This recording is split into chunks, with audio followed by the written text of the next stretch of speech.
اور وہ حضور کے لیے کھڑی ہو جائے. حتیٰ کہ ایک دفعہ جو حضور تشریف لے گئے تو بی بی فرماتی ہے کہ حضرت علی بھی لیٹے ہوئے تھے، میں بھی لیٹی ہوئی تھی، اور حضور تشریف لائے، ہم جلدی سے اٹھنے لگے، اللہ رسل کو تو آرام سے لیٹے رہو، بس میں تمہیں اسی طرح خوش دیکھنا چاہتا ہوں. اور آگے حضور درمیان میں بیٹھ گئے. بی بی سیدہ فاطمہ الزہرا رضی اللہ تعالی عنہا فرماتی ہے کہ فوجدت برد قدمیہ، حضور کے پاؤں کی ٹھنڈک جو تھی وہ میرے سینے کو محسوس ہو رہی تھی. حضور ایسے بیٹھے نا آلتی پالتی مار کے، تو آپ کے پاؤں ادھر حضرت علی کو لگ رہے ہیں، ادھر بی بی فاطمہ کو لگ رہے ہیں. تو سیدہ فاطمہ الزہرا کا یہ مقام ہے کہ کام بہا رسول اللہ صلی اللہ علیہ وسلم، کہ حضور صلی اللہ علیہ وسلم کھڑے ہو گئے. اور اسی طرح حضور پاک نے ایک حدیث مبارک میں آتا ہے، سرکار دو عالم رحمت دو عالم رحمت دو جہاں نے فرمایا کہ کمل من الرجال کثیرون لیکن ولم یکمل من النساء الا اربعہ. حضور نے فرمایا کہ اللہ نے مردوں میں بھی بڑے بڑے کامل بھیجے ہیں، لیکن عورتوں میں 4 کامل جو عورتیں گزری ہیں، یعنی جن کے کمال کا خبر کون دے رہے ہیں؟ محمد مصطفیٰ صلی اللہ علیہ وسلم کے وہ عورتیں کمال والی. صحابہ نے پوچھا کہ وہ کون سی عورتیں؟ فرمایا ایک تو آسیہ بنت مزاحم، آسیہ بنت مزاحم اور خدیجہ بنت خویلد، اور فرمایا اس کے بعد مریم ابنت عمران اور فاطمہ بنت محمد صلی اللہ علیہ وعلا آلہ واصحابہ وسلم تسلیما کثیرا کثیرا، کہ اللہ نے ان کو کمال عطا. یعنی ان میں کون ہے؟ بی بی آسیہ جو فرعون کی بیوی آسیہ بنت مزاحم، اور دوسرا مرتبہ جو ہے وہ کس کو ملا؟ بی بی مریم یعنی ام عیسیٰ علیہ السلام.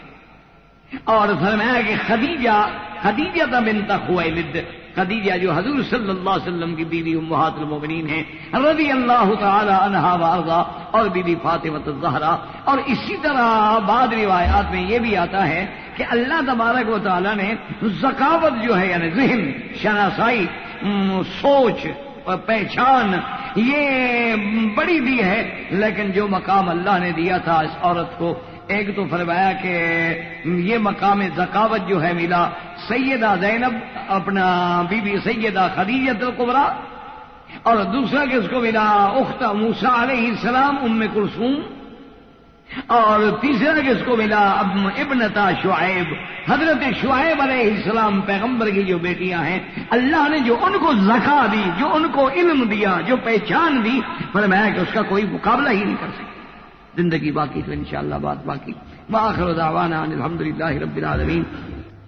برادران اسلام، واجب الاحترام بزرگوں، دوستوں، بھائیوں، عزیز نوجوانوں، آپ کے الحمدللہ اس مسجد مستشفیٰ میں اور ڈاکٹرز فورم میں جو دروس کا سلسلہ ہے اور جس کا عنوان ہے عورت اور اسلام، اس ضمن میں اللہ تبارک و تعالی نے جو عورتوں کو ذکا، فہم، اصابت رائے سے نوازا ہے، اس کے بارے میں کچھ عرض کروں گا.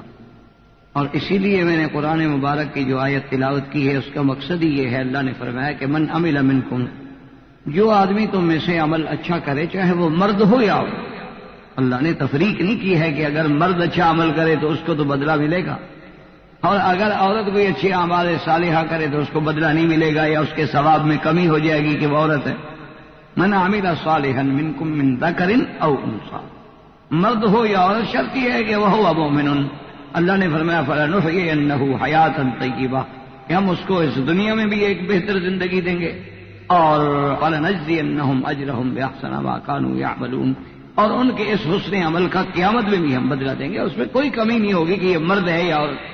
اسی ضمن میں آپ دیکھیں کہ اللہ تبارک و تعالی نے عورتوں میں بھی کتنی فہم اور کتنی ذکاوت اور کتنی اصابت رائے رکھی ہے کہ کتابوں میں واقعہ موجود ہے کہ سیدہ خدیجہ بنت خویلد رضی اللہ تعالی عنہا، جو مکے کی ایک مالدار اور شرف، حسب، نسب، جمال اور بہت بڑی عزت و عظمت والی عورت ہے، خاتون گزری ہے. سیدہ خدیجہ الکبریٰ رضی اللہ تعالی عنہا کی سب سے پہلی شادی جو ہے وہ ابی حالہ سے ہوئی. اور اس سے سیدہ خدیجہ بنت خویلد کی اولاد بھی ہے. اس کے بعد پھر دوسری شادی جو ہے وہ عتیق سے ہوئی، اور اس کے بعد جب بی بی صاحبہ سیدہ خدیجہ رضی اللہ تعالی عنہ بیوہ ہو گئی تو آپ کے پاس چونکہ اللہ نے بہت مال دیا تھا، بڑی امیر اور بڑی مال و حسب عورت تھی، تو سیدہ خدیجہ الکبریٰ رضی اللہ تعالی عنہ نے اپنے مال کو تجارتی اصولوں پہ لگایا ہوا تھا. ایک طریقہ بنایا تھا کہ مکے کے لوگ جو تھے، جو متوسط طبقے کے یا غریب طبقے کے لوگ تھے، ان کو بی بی صاحبہ بلاتی اور ان سے کہتی کہ دیکھو پیسہ میں لگا دیتی ہوں، محنت تم کرو، جو نفع آئے گا آدھا آدھا کر، تاکہ ایک تو غریب لوگ جو ہیں وہ کسی کام میں لگ جائیں، اور دوسرا یہ ہے کہ اس کا اپنا مال بھی بڑھتا رہے، کیونکہ یہ دولت ایسی چیز ہے کہ جب تک یہ گردش میں رہے گی تو بڑھے گی. اگر اس کو کسی ایک جگہ پہ روک دو گے تو پھر اسی سے ساری خرابیاں پیدا ہوتی ہیں. جیسے آپ پانی ہو ایک جگہ روک دیں، آخر کسی نہ کسی وقت اس میں جراثیم، بیماریاں، بدبو، ہوائیں پیدا ہوں گے، لیکن بہتے ہوئے پانی میں کبھی کچھ بھی نہیں ہوگا. یہ دولت جو ہے اس کا بھی ایک بہاؤ ہے. تو سیدہ خدیجہ الکبریٰ رضی اللہ تعالی عنہا اس طرح لوگوں کو مال دیتی، اور وہ لوگ جو ہے اموال لے کے شام جاتے، پھر شام سے مال لے کے مکہ آتے، بیچتے، اور جو نفع ہوتا وہ بی بی صاحبہ کے ساتھ تقسیم کر لیتے. اسی دور میں سرکار دو جہاں کی پیدائش ہو چکی ہے. سرکار دو جہاں صلی اللہ علیہ وسلم کی عین شباب کا دور گزر رہا ہے، اور حضور کے بارے میں بھی بی بی خدیجہ روز سنتی ہیں کہ محمد مصطفیٰ ایسے جوان ہیں، ایسا کردار ہے، صداقت ہے، دیانت ہے، امانت ہے، جمال ہے، کمال ہے. تو بی بی صاحبہ بھی سنتے سنتے انہوں نے بھی سوچا، اور ایک دو دفعہ حضور صلی اللہ علیہ وسلم کو دیکھا بھی، تو بی بی خدیجہ کے دل میں ایک بات بیٹھ گئی کہ یہ اس میں کوئی شک نہیں کہ قریش میں سے ہیں، بنی ہاشم میں سے ہیں، لیکن ان کے چہرے پہ بتا رہے ہیں کہ کوئی معلوم ہوتا ہے کہ اللہ نے اس کو کوئی شان دی. اب یہ دیکھیں سیدہ خدیجہ کی پہچان رضی اللہ تعالی عنہ. اسی طرح ایک تاریخ میں اور بھی واقعہ آتا ہے کہ سرکار دو جہاں کے والد جو تھے عبداللہ، وہ ایک دفعہ سفر سے آ رہے تھے اور سرزمین مکہ کے بالکل یعنی مکہ شہر میں کسی ایک قریب کے قبیلے میں سے گزر رہے تھے، اور وہاں آپ کو پیاس کا احساس ہوا تو آپ تشریف لے گئے اور کسی جو بھی گھر تھا اس سے پانی مانگا تو پانی آیا، اور ایک لڑکی اندر سے خوبصورت باجمال نکلی، اور بالکل بغیر کسی شرم کے، بغیر کسی جھجک کے آئی، اور عبداللہ سے کہنے لگی کہ تم مجھ سے شادی کرو. تو عبداللہ نے کہا کہ بھائی بات یہ ہے کہ آپ کون ہیں؟ اس نے کہا میں فلاں سردار کی بیٹی ہوں. انہوں نے کہا کہ یہ بات تو میں پھر اپنے بزرگوں سے، اپنے گھر والوں سے جا کے کہوں گا، مشورہ کروں گا. یہ ہمارے ہاں تو عیب ہے کہ بچے خود فیصلے کر دیں. ہمارے قریش میں یہ عادت نہیں ہے، یہ معاملات بڑے طے کرتے. اس نے کہا بہرحال میری آفر جو ہے تمہیں موجود ہے، جا کے مشورہ کرو، اگر تمہارے والدین راضی ہوں تو پھر میرے گھر میں شادی کا پیغام دے. تم عبداللہ ابن عبد المطلب ہو نا؟ اس نے کہا. وہ آئے آگے، انہوں نے اپنے ابا سے کہا، عبد المطلب سے کہا کہ میں فلاں قبیلے کے سے گزرا اور فلاں لڑکی نے مجھے خود آگے کہا کہ شادی کرو. تو عبد المطلب حیران ہو گئے، کہنے کہ عبداللہ تم جو کچھ کہہ رہے ہو بالکل سمجھداری سے کہو. کہا عجیب بات ہے، ابے کے سامنے، باپ کے سامنے میں ایسی بات غلط کہوں گا؟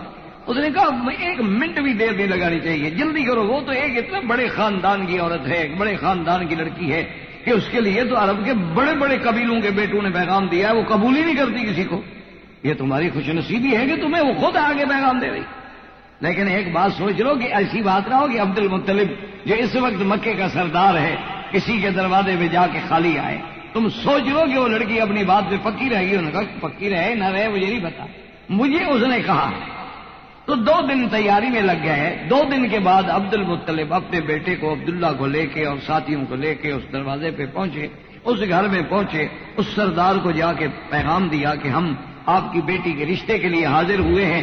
اس نے کہا کہ اہلا و سہلا و مرحبا، میرے لیے تو بہت بڑے اعزاز کی بات ہے کہ عبد المطلب میرے گھر پہ آئے، سردار مکہ میرے دروازے پہ آئے، اور قریش کا اور بنی ہاشم کا سب سے بڑا میرے دروازے پہ، ایسے بڑا میرے لیے فخر کیا ہوگا. لیکن اس نے کہا ایک اصول ہے کہ اپنی بیٹی سے بھی مجھے پوچھنے کا حق ہے کہ میں اپنی بیٹی کی رضا دوں، شادی تو اس نے کر دی. انہوں نے کہا بالکل ٹھیک. تو اس نے کہا کہ دیکھیں آپ اتنے بڑے سردار ہیں، شرم کی کیا بات ہے. اس نے اندر پیغام بھیجا اور بیٹی کو بلا لیا. بیٹی جب آئی تو اس نے دیکھا، اس نے پوچھا کہ عبداللہ سے شادی کرنا تم چاہتی ہو؟ میرے لیے تو اعزاز ہے، لیکن تم اصل میں تو رشتہ تم نے کرنا ہے، شادی تم نے کرنی ہے، تم بتاؤ کہ تمہیں یہ رشتہ منظور ہے. اس نے کہا کہ نہیں. مجھے منظور. تو عبداللہ جوش میں آ گیا. آ کر قریش تھے, انہوں نے کہا کہ بنت تلعب بشرفنا, تم ہماری عزت سے کھیلنا چاہتی ہو, جانتی نہیں ہو کہ ہم کون ہیں؟ کیا کہہ رہی ہو؟ تم نے مجھے آفر کیا, میں نے تو تمہیں پیغام نہیں دیا. تم نے مجھے 2 دن قبل خود آ کے کہا ہے میں شادی کرنے کے لیے. اس نے کہا کہ عبداللہ ناراض ہونے کی بات نہیں, میں نے کہا ہے, لیکن اس وقت جو تیرے چہرے میں چمک تھی نا وہ آج غائب ہے. معلوم ہوتا ہے وہ تمہاری کوئی پہلے بھی بیوی ہے. اس نے کہا میری بیوی تو ہے پہلے آپ نے. اس نے کہا بس اس کے نصیب میں تھا, میں تو اسی کے لیے شادی کرنا چاہتی تھی جو تمہاری پیشانی میں نور تھا وہ آج نہیں ہے. میں تم سے نہیں شادی کرنا چاہتی تھی, میں چاہتی تھی کہ اللہ وہ مجھے میرے بطن میں نصیب کرے وہ بچہ. آج وہ تیرے چہرے پہ وہ چمک نہیں. تو معلوم ہوتا ہے کہ تمہاری کوئی اور بیوی بھی ہے. اس نے کہا میری تو بیوی ہے آپ نے. انہوں نے کہا پھر ان 2 دنوں میں تمہارا بیوی سے ملاقات بھی ہوئی ہے؟ اس نے کہا ہاں ہوئی. اس نے کہا پھر اس کے نصیب میں تھا, اس لیے میں اب تمہارا رشتہ قبول نہیں کرتی. اب اندازہ کریں اتنا ذکاوت جو ہے اللہ نے ایک عورت کو دی کہ وہ پہچان رہی ہے کہ عبداللہ کی پیشانی میں اس کی چمک جو ہے وہ بتا رہی ہے کہ اللہ اس کو کوئی عجیب بچہ دے گا. عرب قیافہ شناس لوگ تھے. عرب جو ہیں وہ تو اتنے بڑے قیافہ شناس تھے. اسی لیے زید بن حارثہ جس کو حضور صلی اللہ علیہ وسلم کا لوگوں نے بیٹا کہنا شروع کر دیا تھا, زید بن محمد, تو وہ ایک دن حرم میں دونوں باپ بیٹا کٹھے لیٹے ہوئے تھے. اور اللہ کی شان ہے کہ دونوں کی چادر جو تھی وہ پوری نہیں تھی, سر ڈھانکے ہوئے تھے اور دونوں کے پاؤں ننگے تھے اور پاؤں ملے ہوئے تھے. تو ایک بدو سردار گزرا, دیکھ کے کہنے لگا کہ بازوہا بن بازن, معلوم ہوتا ہے کہ پاؤں ایک دوسرے سے ہیں, معلوم ہوتا ہے کہ باپ بیٹا تو نہیں سوئے ہوئے. حضور بڑے خوش ہوئے. حضور کو جب اطلاع ملی انہوں نے کہا چلو آج تو لوگوں نے تصدیق کر دی نا کہ یہ باپ بیٹا ہے, وہ میرا بیٹا نہیں ہے, میں نے تو بیٹا بنایا ہے, میرا تو متبنا ہے. یعنی ایک عرب گزرتا ہے پاؤں دیکھ کے, پاؤں دیکھنے کے بعد کہتے ہیں کہ بازوہا بن بازن, یہ پاؤں بتا رہے ہیں کہ اس کے باپ بیٹے کے. اور یہ عرب کی شناخت جو ہے آپ حیران ہوں گے کہ آج سے کچھ عرصہ قبل ریاض میں گیا, اتفاق سے میرا کوئی مقصد تھا, کام تھا. تو ریاض کی مارکیٹ میں, چونکہ میں ریاض پہلے یعنی زیادہ پھرا نہیں تھا تو میرے پاس ٹائم تھا, میں نے کہا چلو ریاض دیکھتے ہیں.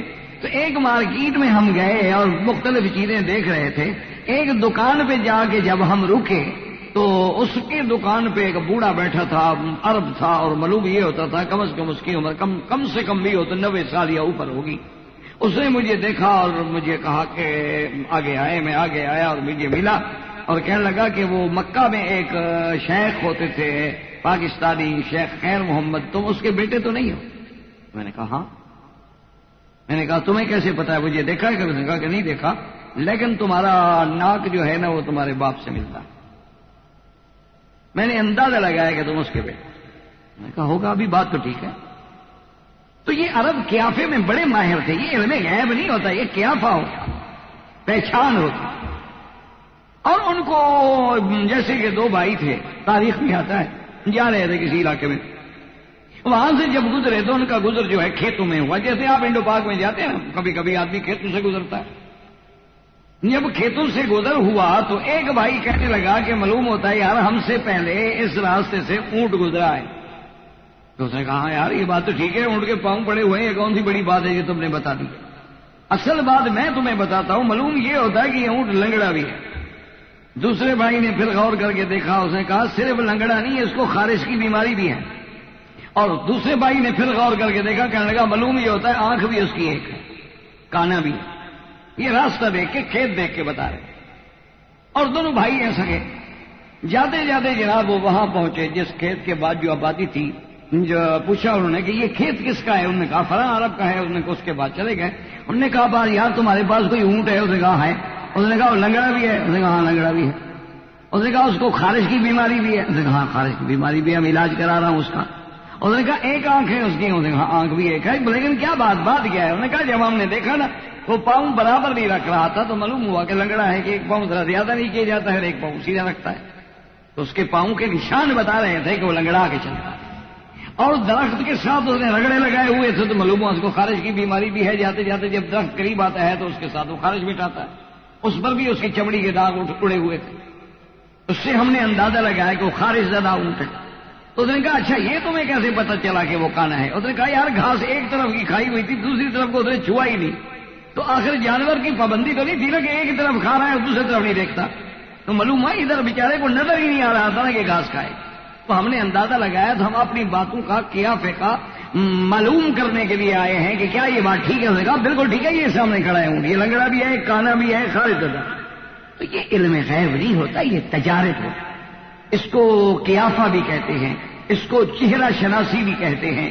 اس کو آپ بہت سارے لوگ ہیں جو آپ کے چہرہ دیکھنے کے بعد ایک فیصلہ کر لیتے ہیں. کوئی علم نہیں ہوتا, تجارب ہے کہ بھی اس کا چہرہ کتابی ہے, اس کا چہرہ جو ہے گول ہے, اس کا چہرہ جو ہے لمبوترا ہے, اس کے چہرے کے رخسار کی ہڈیاں باہر نکلی ہوئی ہیں, اس کی پیشانی جو ہے چوڑی ہے, اس کا منہ جو ہے زیادہ کھلا ہے یا تنگ دہن ہے. اس سے وہ ایک علامات نکال.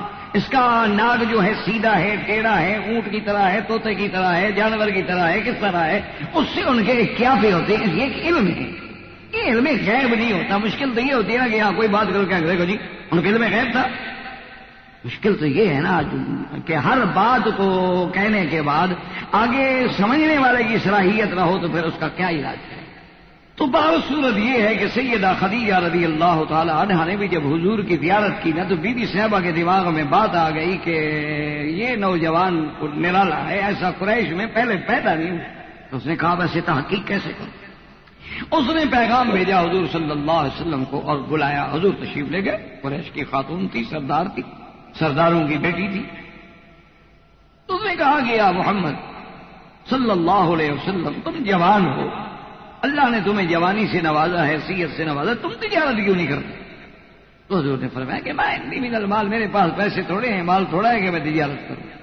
میری تو کفالت عبد المطلب نے کی, اس کے بعد چچا نے کیا, تو میرے پاس تو دولت نہیں ہے, اور تجارت بغیر پیسے کی تو ہوتی نہیں. اس نے کہا پیسے میں دیتی ہوں, اور بھی تو لوگ مجھ سے پیسے لے جاتے ہیں, آپ ابھی میرے پیسے سے تجارت کریں. سرکار دو عالم صلی اللہ علیہ وسلم مان گئے. اب جو اس کی سمجھداری کی اور عورت کے فہم کی اور زکا کا اندازہ دیکھیں کہ جب حضور مان گئے اور پیسے دے دیے تو اس کا ایک غلام تھا میسرہ, بی بی خدیجہ کا غلام ہے. اس نے کہا کہ میسرہ بات سنو, تم حضور کے ساتھ جاؤ.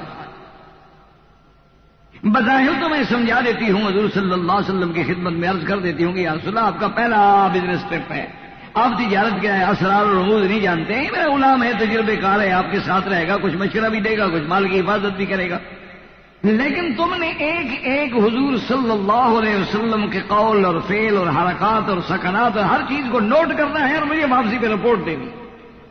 میں ساتھ چلا گیا. اچھا, بہت سارے تاجر یہ کرتے تھے کہ پیسے لے کے شام چلے جاتے اور شام سے مال لے کے بیچتے تھے. حضور صلی اللہ علیہ وسلم نے مکے سے بھی مال خرید لیا, تو شام بیچ دیا, اور شام سے خریدا مکے بیچ دیا, تو نفع جو تھا ڈبل ہو گیا لوگوں سے. لوگ جتنا نفع کماتے تھے اس سے زیادہ نفع ہو گیا, دوگنا ہو گیا, کیونکہ دو مال بک گئے. مکے والا شام بک گیا, شام والا مکے میں بک گیا.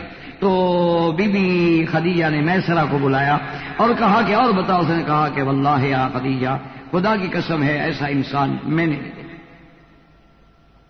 واللہ میں نے ایسا انسان نہیں دیکھا صداقت میں, امانت میں, دیانت میں, بولنے میں, اٹھنے میں, غریبوں کا خیال رکھنے میں, مسکینوں کا خیال رکھنے میں, ساتھیوں کا خیال رکھنے میں, سفر میں ہر بات کا لحاظ رکھنے میں, واللہ ہمارا ایسا مصرو میں نے ایسا بندہ نہیں دیکھا. بی بی خدیجہ سمجھ. اور اسی فکر میں سیدہ خدیجہ رضی اللہ تعالی عنہ کئی دن سے سوچ رہی ہیں اور ان کے دماغ میں بات نہیں آ رہی کہ دیکھیں میں 40 سال کی عورت ہوں, 2 شادیاں میری ہو چکی ہیں, اور حضور صلی اللہ علیہ وسلم کا شباب ہے, اور میں اگر کوشش بھی کروں تو حضور مجھے کہاں قبول کریں گے بیوی کی حیثیت. نوجوان آدمی چاہتا ہے کہ کسی جوان لڑکی سے شادی. اسی اثنا میں آپ پر جب یہ پریشانیوں کا عالم گزر رہا تھا تو آپ کی ایک سہیلی تھی جس کا نام ہے نفیسہ. تو وہ نفیسہ جو ہے سیدہ خدیجہ کے پاس آئی اور کہا کہ لماذا مضطربہ, کیوں پریشان ہو. اس نے کہا میں ایک بات سوچ رہی ہوں کہ محمد مصطفیٰ محمد ابن عبداللہ صلی اللہ علیہ وسلم جو ہے شاب ہے, میں نے بڑی تحقیق کر لی ہے, اس جیسا خوبیوں والا انسان نہ آج تک پیدا ہوا ہے نہ آئندہ پیدا ہوگا. لیکن اب میری عمر 40 سال ہو گئی ہے, میں چاہتی تھی کہ شادی کروں. حالانکہ وہ عمر بن الخطاب نے پیغام بھیجا ہے, بڑے بڑے سرداروں نے پیغام بھیجا ہے, لیکن میں نے انکار کر دیا ہے. لیکن میں محمد عربی سے شادی کرنا چاہتی ہوں, لیکن وہ 25 سال کا شباب ہے اور میں 40 سال کی عمر کی ہوں, اور پھر میرے 2 پہلے خاوند گزر چکے. تو نفیسہ نے کہا کہ کیوں گھبراتی ہو خدیجہ. اس نے کہا کہ دیکھو تمہیں اللہ نے بڑا شرف دیا ہے, نسب دیا, حسب دیا ہے, مال دیا ہے, کون ہے بھلا جو تم سے شادی نہیں کرے گا. اس نے کہا کہ نہیں حضور مجھے شاید قبول نہیں کریں گے، آپ کی عمر کا تقاضا ہے کہ آپ بچے ہیں، جوان ہیں، اور میں ایک میچورڈ اور بیوہ اور پھر میری اولاد ہے۔ نفیسہ نے کہا کہ اچھا یہ بات تو مجھ پہ چھوڑ دو۔ تو بی بی نفیسہ جو ہے وقت دیکھ کر، موقع دیکھ کر ایک دن سرکار دو عالم صلی اللہ علیہ وسلم سے راہ گزر میں ٹکرا گئیں، مل گئیں اور کہا کہ علامات تزوج یا محمد، کہ حضور آپ شادی کیوں نہیں کرتے، آپ جوان آدمی ہیں۔ حضور نے فرمایا بماذا تزوج، آپ نے فرمایا نفیسہ کیا کہہ رہی ہو، بماذا تزوج، کیسے شادی کروں، میں من المال، میرے پاس پیسے ہیں کہ میں شادی کروں۔ تو وہ عورت بڑی سمجھدار تھی، تو اس نے کہا اچھا حضور بات سن، اگر ایک عورت ہو ذات حسب و نسب و شرف و مال و فہم و ذکاء و دہاء، اس کی تعریف، انہوں نے کہا اگر ایک عورت ہو حسب بھی اونچا، نسب بھی اونچا، شرف بھی اونچا، مال بھی اونچا، سمجھنے والی، فہم والی، عقل والی، ہیبت والی، عظمت والی عورت، اگر وہ آپ سے شادی کرنا چاہے تو آپ قبول کر لیں گے؟ حضور نے فرمایا اللہ کی بندی، ایسی عورت کے ساتھ بھلا کون شادی کرنا قبول نہیں کرے گا، کیسی باتیں کری۔ اور لیکن بات یہ ہے کہ اس کے اور آپ کی عمر میں کچھ فرق ہے، تفاوت ہے عمر کا۔ تو حضور نے فرمایا کوئی بات نہیں، عمر کے تفاوت کا کیا ہے، اگر ایک عورت شرف ہے اس کے اندر، اس کی عزت ہے، اس کا مقام ہے، تو عمر کا کوئی فرق نہیں۔ تو انہوں نے کہا کہ اچھا آپ ایسا کیوں نہیں کرتے کہ خدیجہ سے شادی کر لیں؟ بڑی عورت سمجھدار تھی، وہ طریقے سے اسی بات پہ لے آئی سرکار دو عالم صلی اللہ علیہ وسلم، یعنی پہلے تعریف سے نام نہیں ظاہر کیا، آخر میں اپنے اس پوائنٹ پہ آ گئی جو چاہتی تھی۔ اللہ متزوج بخدیجہ، تو حضور ہنس پڑے، آپ نے فرمایا کیا کیا باتیں کرتی ہو نفیسہ بی بی، خدیجہ مجھ سے شادی کرے؟ عجیب، وہ اتنی بڑی امیر عورت ہے، وہ تو سارے مکے کو خرید لے، اور میرے پاس مال نہیں ہے، میں تو خود ابھی طالب کے گھر میں رہتا ہوں، تو میرے ساتھ خدیجہ شادی کرے؟ تو نفیسہ مسکرائی، اس نے کہا یا رسول اللہ اگر خود خدیجہ نے ہی پیغام دیا ہو شادی کا تو پھر آپ کو قبول ہے؟ تو حضور نے فرمایا فلماذا، اگر تم سچی ہو تو فقبلت، میں اس کے پیغام کو قبول کروں۔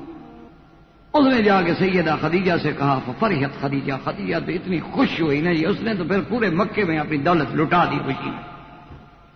اور جب ابی طالب کو پتا چلا تو ابی طالب نے کہا کہ یا محمد تم نے تو ہمارا سر فخر سے اور شرف سے اتنا اونچا کر دیا ہے کہ خدیجہ تمہیں پیغام بھیج رہی۔ میں کہا کہ ہاں مجھے پیغام بھیجے، نفیسہ پیغام لائی۔ تو انہوں نے کہا کہ اب دیر نہ کرو، بس جلدی کرو، اب یہ شادی ہونی چاہیے، نکاح ہونا چاہیے، جب خیر کا کام ہو تو خیر البر عاجلہ، پھر آدمی دیر نہ کرے۔ تو فوراً جناب سیدہ خدیجہ کا نکاح ہوا، خطبہ سیدنا محمد مصطفیٰ صلی اللہ علیہ وسلم کا ابی طالب نے پڑھا۔ اس زمانے میں بھی نکاح ہوتے تھے، خطبے ہوتے تھے، زمانہ جاہلیت۔ اور آپ کی شادی میں سرکار دو عالم صلی اللہ علیہ وسلم کی رضائی والدی بھی حلیمہ سعدیہ بھی شریک، بی بی صاحبہ بھی بنو سعد سے آئیں کہ آج میرے بیٹے کی شادی، اور اس کے بعد فأہدیت الیہا 40 راسا، بی بی خدیجہ نے حضور صلی اللہ علیہ وسلم کی رضائی ماں کو 40 جانور دیے خوشی میں کہ یہ ہدیہ ہے تمہارا آج تمہارے بیٹے کی شادی۔ تو بی بی حلیمہ تو خوش ہو گئی کہ 40 اونٹ جس کو مل جائے، یعنی آپ اندازہ کریں سیدہ خدیجہ کی خوشی کا۔ رضی اللہ تعالی عنہ، اب حضور صلی اللہ علیہ وسلم جب گھر میں آئے، اب اس کے آپ فہم و ذکا کا اندازہ کریں، پھر حضور صلی اللہ علیہ وسلم کی اعانت، ایک دن حضور بہت اداس آئے بی بی خدیجہ کے گھر میں، تو بی بی نے پوچھا کہ لماذا یا محمد، کیوں آج غمگین ہیں؟ میں آج میں نے کچھ یتیم، کچھ غریب، کچھ مسکین لوگ دیکھے ہیں، ان کی غربت دیکھ کے میرا دل اداس۔ اتنی غربت، یہ کھانے کو نہیں ہے، بھوکے، پہننے کو لباس نہیں۔ تو بی بی خدیجہ نے کہا کہ یا رسول اللہ لا تحزن، آپ کیوں غم کریں، آپ غم نہ کریں۔ اور حضرت ابو بکر کو بھی بلا لیا بی بی خدیجہ نے، کیونکہ وہ بھی قریش کے سردار تھے، اور بھی اپنے کچھ لوگوں کو بلا لیا۔ اور روایات میں آتا ہے کہ حضور کے سامنے اس نے، اس زمانے میں تو چونکہ یہ چاندی سونے کے دولت ہوتی تھی نا، کاغذ کے پیسہ تو نہیں تھا، یہ کاغذ کی کرنسی جو ہے یہ تو بہت بعد میں ہوئی، پہلے تو جو سونا چاندی۔ تو اس نے حضور کے سامنے ایسے جناب پیسے کا ڈھیر لگایا کہ ابو بکر کہتے ہیں کہ حضور اس طرح بیٹھے تھے اور میں اس طرح بیٹھا تھا، وہ ڈھیر اتنا اونچا ہو گیا کہ حضور چھپ گئے اس کے آگے، اتنے پیسے ڈھیر ہو گئے۔ اور کہا کہ یا محمد یہ سارے پیسے آپ کے حق میں آپ کے ہیں، اور اللہ کے راستے میں آپ غریبوں کو لٹا دیں۔ تو بی بی خدیجہ پر اتنا مال لٹانا، اور حضور صلی اللہ علیہ وسلم کو اس کے اہتمام آرام کا خیال رکھنا. اور اسی اثنا میں اللہ کی شان یہ ہے کہ حضور کی ساری اولاد بھی اللہ نے بی بی خدیجہ سے دی. حضور صلی اللہ علیہ وسلم کے دو بیٹے عبداللہ اور قاسم، یاد رکھیں حضور کے دونوں بیٹوں کا نام عبداللہ اور قاسم ہے. طیب طاہر جو ہے لقب ہے.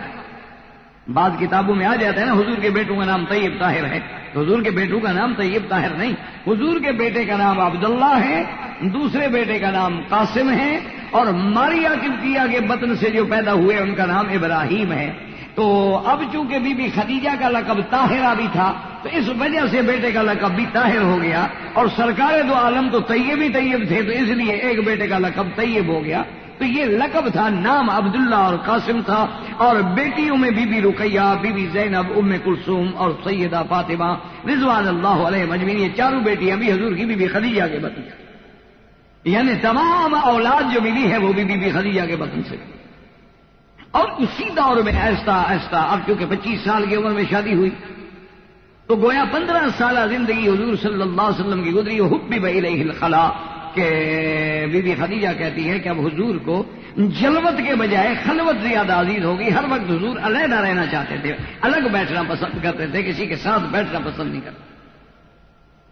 اور اسی زمین میں پھر حضور صلی اللہ علیہ وسلم نے غار حرا میں جبل نور میں جا کے کان یتحنث ای یتعبد کئی راتوں تک. اور اندازہ کریں جناب کہ بی بی خدیجہ رضی اللہ تعالی عنہا جو سرکار دو جہاں کو ایک منٹ کے لیے بھی اپنے آنکھوں سے دور ہوتا نہیں دیکھ سکتی تھی، لیکن جب حضور عبادت کے لیے غار میں چلے جا رہے ہیں اور وہاں حضور جا کے ہفتے ہفتے بیٹھے ہوئے اور بعض اوقات مہینوں بیٹھے ہوئے، لیکن سیدہ خدیجہ رکاوٹ نہیں بنی. اس نے ایک دن بھی نہیں کہا کہ یا رسول اللہ آپ گھر چھوڑ کے اتنا دور چلے جائیں، چلو گھر میں بیٹھ جائیں، کمرہ بند کر لیں. ایک دن. اور حضور صلی اللہ علیہ وسلم جو حکم فرماتے سامان تیار ہوتا. حضور صلی اللہ علیہ وسلم اپنا ہفتے کا 10 دن کا جتنا قیام ہوتا وہ چیزیں لے کے، پانی لے کے، سامان لے کے چلے جاتے. اور بی بی خدیجہ مطمئن ہے، لیکن کتابوں میں آتا ہے، سیرت کی کتابوں میں، کہ بی بی خدیجہ پھر بھی اتنا اہتمام ضرور کرتی تھیں کہ حضور کو خبر نہ لگے، لیکن نگرانی ہوتی رہے کہ کوئی دشمن حضور کو نقصان نہ پہنچا. اب جناب اس واقعے کے بعد اور وہ گھڑی بھی آپ پہنچی جس دن آپ کی بعثت ہے اور نزول جبریل علیہ السلام ہے کہ اللہ کے پیغمبر پہ حضرت جبریل علیہ السلام جو اشرف الملائکہ ہیں، جو سید الملائکہ ہیں، وہ اترتے ہیں، سلام کرتے ہیں اور آ کے کہتے ہیں اقرا. حضور پڑھیں. حضور نے فرمایا کہ ما انا بقارئ، میں تو پڑھا ہوا نہیں. جبریل علیہ السلام نے پھر کہا، اور یہ بخاری شریف کی سب سے پہلی حدیث ہے، سب سے پہلی حدیث مبارک ہے. حتیٰ کہ حدیث میں آتا ہے کہ وَزَمَّنِي زَمَّةً شَدِيدَةً، ایک روایت میں فَزَمَّنِي وَقَدْ بَلَغَ بِيَ الْجُهْدَ، اتنا سینے سے لگا کہ مجھے بھینچا کہ مجھے تکلیف ہوئی، اتنا زور سے بھینچا. اور کہا پڑھو اقرا فقال ما انا بقارئ. جبریل نے پھر سینے سے لگا لیا. اس لیے میرے عزیز کسی بات میں جلدی نہیں کرنی چاہیے. یہ سینے سے لگانے کی کیا ضرورت تھی علم پڑھانے کے لیے؟ علم تو پھر زبان سے پڑھایا جاتا ہے، لیکن جبریل بار بار سینے سے لگاتے ہیں اور کہتے ہیں کہ اقرا. حضور فرماتے ہیں ما انا بقارئ. تیسرے دفعہ جب حضور صلی اللہ علیہ وسلم کو سینے سے لگایا اور کہا اقرا بسم ربک الذی خلق خلق الانسان من علق، تو پھر حضور نے پڑھ لیا. اس کے بعد جبریل چلے گئے، حضور صلی اللہ علیہ وسلم آئے تو سب سے پہلے کہا ہے بیت خدیجہ رضی اللہ عنہ. اب عورت کا مقام دیکھیں کہ حضور صلی اللہ علیہ وسلم کسی ابی طالب کے گھر میں نہیں گئے، چاچا آپ کا موجود ہے، مکے کا سردار ہے. ابی طالب کوئی چھوٹا آدمی نہیں. اچھا اس وقت بھی سیدنا ابو بکر رضی اللہ تعالیٰ عنہ سے حضور کا تعلق ہے، محبت ہے، پیار ہے، آنا جانا ہے. حضرت علی تو خود حضور کی زیر تربیت ہے ابی طالب کے گھر میں، لیکن حضور صلی اللہ علیہ وسلم کہیں نہیں جاتے اور آتے ہیں سیدھا بیت خدیجہ. اسی سے آپ اندازہ کریں کہ اللہ نے، اسلام نے، دین نے، نبوت نے ایک عورت کو کتنا بڑا شرف بخشا. جب آتے ہیں تو حضور صلی اللہ علیہ وسلم، حدیث مبارک میں لفظ ہے کہ حضور کی یہ جو جگہ مبارک ہے نا، یہ اپنا گردن مبارک یہ ایسے کانپ رہی تھی ڈر سے، اور حضور فرما رہے ہیں زملونی زملونی زملونی. خدیجہ مجھ پہ کپڑا ڈالو، کپڑا ڈالو، کپڑا ڈالو. بی بی صاحبہ نے کپڑا ڈال دیا اور تسلی دی. حضور صلی اللہ علیہ وسلم کے ساتھ بیٹھی تھوڑی دیر کے بعد جب حضور صلی اللہ علیہ وسلم کی طبیعت مبارک پہ کچھ ٹھہراؤ آیا تو خدیجہ نے پوچھا کہ ما بک یا محمد، بات کیا ہے؟ تو حضور صلی اللہ علیہ وسلم نے وہ سارا واقعہ سنا ہے۔ اب آپ اندازہ کریں عورت کے مقام کا، عورت کے فہم کا، عورت کے ذکا کا، کہ جب ساری بات سنی، پتہ ہے بیوی نے کیا کہا؟ جو لفظ ہیں بیوی کہتی ہے کاللہ واللہ لا یخزیک اللہ ابدا۔ ہاں حضور ہرگز نہ ڈریں، مجھے خدا کی قسم ہے کبھی اللہ آپ کو تکلیف نہیں دیں گے۔ انک لتصل الرحم، آپ صلہ رحمی کرتے ہیں، آپ یتیموں پہ ہاتھ رکھتے ہیں، آپ بیواؤں کی نگرانی کرتے ہیں، آپ غریبوں کی مدد کرتے ہیں۔ ان حالات میں آپ جیسے رحمت للعالمین کو اللہ پاک رسوا نہیں کریں گے، آپ نہ ڈریں۔ بلکہ ایک روایت میں یہ بھی کتاب السیرت میں موجود ہے کہ خدیجہ نے کہا کہ یا محمد انک نبی هذه الامہ، اس امت کا تم نبی۔ اب یہ پہچان کس کو ہو سکتی ہے؟ بی بی خدیجہ کو کیا پتہ نبوت کیا چیز ہے؟ چلو نبی کا نام سنا ہوگا، ابراہیم خلیل نبی تھے، رسول تھے۔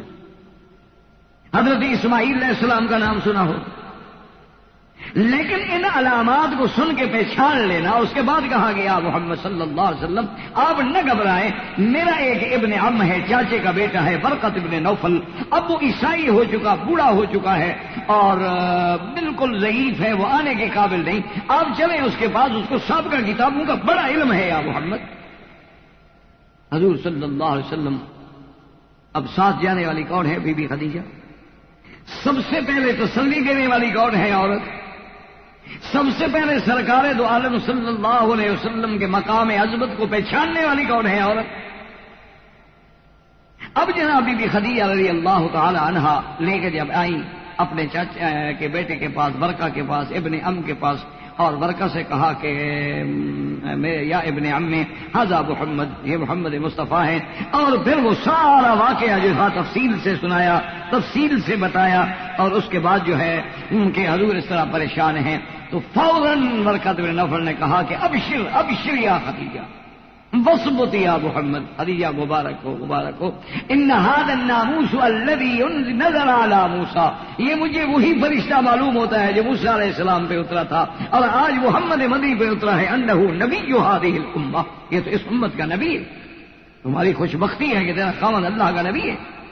اور اس کے بعد آپ نے فرمایا، برکت بن نوفل کہنے لگا کہ محمد مصطفیٰ آپ بالکل نہ گھبرائیں، لیکن وقت آئے گا آپ کے ساتھ قومیں لڑیں گی، آپ کی مخالفت کریں گی، آپ کو ایذا پہنچائیں گی اور آپ کو حتیٰ کہ مکے سے نکالیں گی۔ اس پہ حضور صلی اللہ علیہ وسلم نے فرمایا کہ اب مخرجی کیا ہو، مجھے مکے سے نکالیں گی؟ کیوں؟ نکالا تو اس کو جاتا ہے نعوذ باللہ جس کے کردار پہ شبہ ہو، جس کے اعمال پہ شبہ، لوگ کہتے ہیں بھی آپ ہمارے محلے میں نہ رہیں، یہ شریفوں کا محلہ ہے، تو مجھے کیوں نکالیں گے؟ اس نے کہا محمد مصطفیٰ نہ گھبرائیں، جو پیغام آپ لے کے آئے ہیں، جو بھی یہ پیغام لائے گا اس کو نکالا جاتا ہے، جو توحید لے آئے گا وہ تو پھر امتحان میں گزرے گا، پھر تو خون کے دریاؤں سے گزرنا پڑتا ہے، توحید ایسا کام کچا کام نہیں ہے۔ لیکن اس کے بعد کہنے لگا کہ یا محمد خدا کی قسم کاش کہ اس وقت میں ہوتا اور میں جوان ہوں اور میرے اندر قوت ہوتی، طاقت ہوتی، یا محمد میں تیری مدد کرتا، لیکن اب میں بوڑھا ہو گیا، میری تو ہڈیاں بھی جواب دے گی۔ تو بہرحال میرے کہنے کا مقصد یہ تھا کہ اس مقام کو پہچاننے والی کون ہے؟ سیدہ خدیجہ الکبریٰ رضی اللہ تعالیٰ۔ اسی طرح اب آپ اندازہ کریں گے، آپ حیران ہوں گے کہ سیدہ خدیجہ کا آخری وقت ہے، موت کا وقت۔ حضور صلی اللہ علیہ وسلم تشریف لائے جہاں آپ نے تسلی دی کہ خدیجہ بہت برحق ہے، لیکن اللہ تمہیں جنت کا اعلیٰ مقام عطا فرمائیں گے، اور ساتھ کہا کہ خدیجہ وہاں تمہیں تمہاری سوکنیں ملیں گی تو میرا سلام کہنا۔ تو بی بی خدیجہ نے کہا کہ یا رسول اللہ حل تزوجت قبلی، اس سے پہلے بھی آپ نے کوئی شادی کی تھی؟ میں نہیں میں نے تو نہیں کی تھی، لیکن ان اللہ سیزوجنی فی الجنہ، اللہ میری شادی کریں گے جنت میں ایک بی بی آسیہ سے اور بی بی مریم سے اور ام کلثوم اخت موسیٰ سے، تو ان کو میرا سلام بھی کہنا۔ تو بی بی خدیجہ رضی اللہ تعالیٰ عنہ نے کہا کہ بالرفاہ والبنین، یا رب میں عادت ہوئی ہے جو شادی ہوتے کہتے ہیں مبارک ہو یار، اللہ تمہیں خوشی دے، اللہ تمہیں اولاد دے، تو نے کہا یا رسول اللہ میں بھی دعا کرتی ہوں اللہ آپ کو اس سے بھی صاحب اولاد کرے۔ تو یہ مقام جو ہے سیدہ خدیجہ الکبریٰ کا ہے کہ جن کے ذریعے پیغام جا رہے ہیں جنت میں۔ اور اسی سے آپ اندازہ کریں کہ جب آدمی مرنے کے بعد ختم ہو جاتا ہے سلام کیسے پہنچائے گا؟ اگر مرنے کے بعد بس بالکل بات ہی ختم ہے، کچھ بھی نہیں، تو کیا معنی ہے کہ وہاں آپ اپنی ذرات کیسے پہچانے گی یہ کون ہے اور سلام کیسے دے گی؟ کیا مطلب؟ تو معلوم ہوا کہ وہ جو ایک اللہ نے حیات دی ہے، اسی لیے تو اللہ کہتا ہے نا کہ تمہیں سمجھ نہیں آئے گی اس زندگی کی، وہ عالم برزخ ہے، عالم غیب ہے، تم اس کو سمجھ نہیں سکتے۔ تو یہ مقام جو ہے اللہ نے عورت کو بخشا، اور آج بھی قرآن میں، آج بھی احادیث میں، آج بھی ذخیرہ سیرت میں، آج بھی آپ دیکھ لیں کہ سیدہ خدیجہ الکبریٰ کا کیا مقام رضی اللہ تعالیٰ۔ اور اسی طرح آپ دیکھیں گے جناب کہ ایک بہت مشکل وقت ہے میرے محبوب کے لیے، اتنا بڑا مشکل وقت ہے کہ جس میں بڑے بڑے صحابہ، بڑے بڑے شان والے صحابہ جن کے ایمان پہاڑوں سے بھی زیادہ مضبوط تھے، ان کے پاؤں بھی ہل گئے۔ جب حضور صلی اللہ علیہ وسلم آئے ہیں، صلح حدیبیہ ہوئی، جب سرکار دو جہاں عمرے کے لیے آئے، تفصیلی واقعہ آپ الحمدللہ سیرت میں سن چکے ہیں، اس کی تو ضرورت نہیں ہے بیان کرنے کی۔ تو جب آپ آئے تو آپ کو روک دیا گیا، پھر آپ کی صلح ہوئی۔ تو اس صلح میں جو شرائط تھی، وہ شرائط ایسی تھی کہ بھی سن کے آدمی حیران ہو جاتا تھا کہ اگر کوئی کافروں کے ملک سے، مکہ سے بھاگ کے مسلمان ہو کے مدینہ منورہ چلا جائے اور مکے والے مانگے تو حضور واپس کریں گے، اور اگر مسلمان خدا نہ کرے کوئی مرتد ہو کے آ جائے تو کافر واپس نہیں کریں گے۔ حضرت عمر جیسے آدمی کے پاؤں ہل گئے، وہ عمر جس کی گواہی، جس کے تحقیق پہ اور جس کے قول پہ اللہ قرآن اتار دیتے ہیں، اتنا بڑا شان والا عمر ہے، لیکن اتنا وہ حالات سے یعنی ایسے مضطرب ہو گئے کہ حضرت ابو بکر کی خدمت پہ آئے، کہنے لگے کہ یا ابو بکر، کیا بات ہے؟ اس نے کہا السنا علی الحق، کیا ہم حق میں نہیں ہیں؟ السنا مسلمین، کیا ہم مسلمان نہیں ہیں؟ اس نے کہا یا ابی بکر الیسو ہم کفار، اور ہمارے مقابلے پہ جو ہے وہ کافر نہیں ہے؟ آپ نے کہا ہیں۔ کہا الیسو ہم علی الباطل، وہ باطل پہ نہیں، وہ جھوٹے نہیں۔ آپ نے کہا بالکل وہ جھوٹے۔ تو نے کہا لماذا هذه الدنیۃ فی دیننا، پھر یہ کیا بات ہو رہی ہے کہ ہم اتنی نیچے لگ کے صلح کریں کافروں سے؟ کیا ہے، مر جائیں گے؟ مسلمان کا کیا گھاٹا ہے؟ مسلمان مر جائے شہید ہو جاتا ہے، زندہ رہے تو غازی بن جاتا ہے، مسلمان کا تو گھاٹا ہے نہیں نا۔ اسی لیے آپ دیکھ رہے ہیں نا کہ پوری دنیا ریسرچ کر کے حیران ہو کے بیٹھی ہوئی ہے کہ یار مسلمان ہے، نہ ہتھا ہے، اس کے پاس کچھ بھی نہیں، نہ طاقت ہے، نہ دولت ہے، نہ ٹیکنالوجی ہے، نہ جدید علوم ہے، کچھ بھی نہیں اس کے پاس، لیکن اس کے چہرے پہ اطمینان ہے۔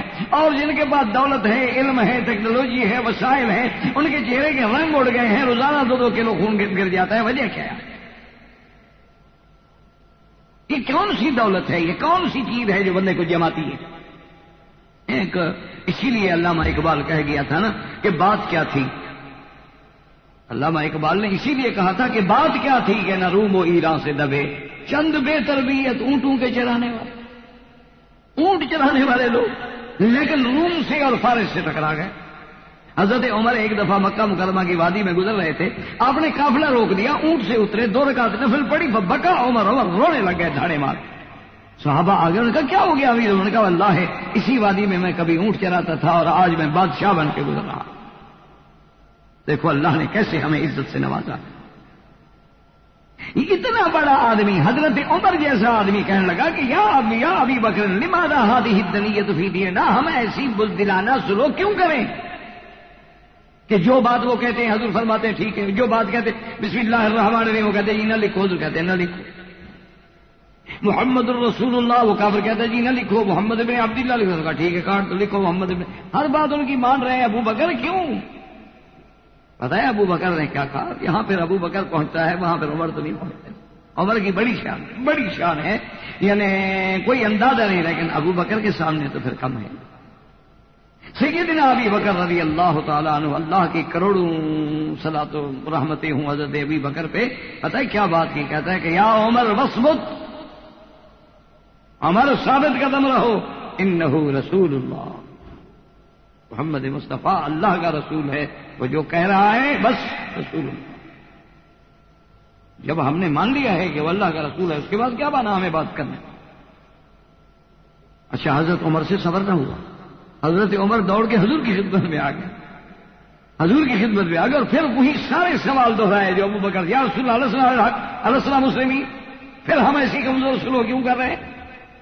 حضور نے فرمایا عمر انی رسول، جو ابو بکر نے کہا کہ میں اللہ کا رسول، یعنی اندازہ کرو کہ اتنے گھبرا گئے کہ حضرت عمر جیسا آدمی۔ اس کے بعد حضور نے جب صلح طے ہو گئی، حضور نے حکم دیا صحابہ کو کہ بھئی اب قربانی کے جانور ذبح کرو. دم احسار اس کو کہتے ہیں، دم احسار، کہ جب آدمی کو عمرے کے احرام سے حج کے احرام باندھنے کے بعد روک دیا جائے تو پھر اس کو ایک بکری دینی پڑتی ہے حد حرم میں، اس کو کہتے ہیں دم احسار. محسب کہ روک دیا. یہ نہیں ہوتا کہ جیسے ہم آتے اور جی میں نے احرام باندھ لیا تھا، آگے چوکی پہ آیا، میرے کاغذ ٹھیک نہیں تھے، پھر میں نے احرام کھولا اور واپس گھر چلا گیا. یہ کوئی یعنی بچوں کا کھیل ہے نا، جب چاہو باندھ لو، جب چاہو کھول. تم نے کوئی جوگی کی چادریں سمجھی ہوئی ہیں یہ کہ وہ بھی جب چاہتے ہیں گلے میں ڈال لیتے ہیں، جب چاہتے ہیں اتار لیے. تو اللہ کے بندے حکام ہیں کہ سب سے پہلی بات یہ ہے کہ آپ احرام اس وقت باندھیں جب حالات یقیناً آپ کے ہیں. یا البتہ بعد ائمہ نے اس کا ایک حدیث کے مطابق ایک رستہ بھی ہے کہ جب احرام باندھو تو کہو محلی ہے تو بس نہیں، یا اللہ پھر میرا وہی رکو جگہ ہوگی حد، یہاں تم مجھے روک دو گے، جب تم مجھے روک دو آگے نہ جانے دو تو میں کیا کروں. لیکن دم احسار جو ہے جناب، یعنی بعض ائمہ کرام تو اتنے سخت ہیں کہ مثلا آپ کراچی سے آ رہے تھے، بمبئی سے آ رہے تھے، حیدرآباد دکن سے آ رہے تھے، احرام آپ نے باندھ لیا، جہاز میں آپ رک گئے، آپ کو روک دیا گیا، آپ اس وقت تک وہ کہتے ہیں احرام نہیں کھول سکیں گے جب تک فون کر کے کوئی ذریعے سے مکے کے حد حرم میں بکری ذبح کرائیں، اطلاع ملے، پھر بال کٹوائیں، پھر احرام کھولیں. بہرحال دم احسار تو قرآن میں ہے نا، فإن أحصرتم فما استيسر من الهدي، قرآن کا حکم کہ اگر تمہیں روک دیا جائے تو پھر قربانی دو. تو حضور صلی اللہ علیہ وسلم نے صحابہ کو حکم دیا کہ بھئی اپنے اپنے جانور ذبح کرو اور اسرا پھراؤ، بال کٹاؤ، جو بھی کسی کو لگے، کیونکہ سر پہ اسرا پھرانا بھی جائز ہے اور بال کٹانے بھی جائز ہے. اور اس کے بعد احرام کھول دے. اب ہم واپس چلیں گے مدینہ منورہ، پھر جب اللہ چاہے گا اگلے سال آئیں. حضور صلی اللہ علیہ وسلم نے حکم دیا، ایک صحابی بھی نہیں، یعنی اندازہ کریں کہ اللہ کے نبی کا حکم ہو اور ایک صحابی بھی نہیں اٹھا کے جا کے بکری ذبح کرے یا بال کٹائے، چپ سب بیٹھے رہے. حضور صلی اللہ علیہ وسلم نے دوبارہ حکم دیا کہ اللہ کے بندو، ہم نے مدینہ سفر کرنا ہے، اٹھو اپنے اپنے بکریاں لے کے ذبح کرو، اور اس کے بعد یہ ہے کہ ہم مدینہ کا سفر کریں، سر منڈاؤ، احرام کھولو. ایک صحابی نہیں. جو لوگ حضور کے اشارے پہ جان دے دیں، جو لوگ اگر حضور اشارہ بھی فرمائے نا صحابہ جان دے دیں، لیکن وہ بیٹھے ہوئے ہیں حضور کا حکم سن رہے ہیں، اٹھتے نہیں. حضور صلی اللہ علیہ وسلم نے تیسرے دفعہ حکم دیا اپنے صحابہ سے کہ قوموا فانحروا، اٹھو اپنے بکریاں ذبح کرو اور اپنے بال کٹاؤ اور احرام کھولو. صحابہ جیسے بیٹھے بس بیٹھے.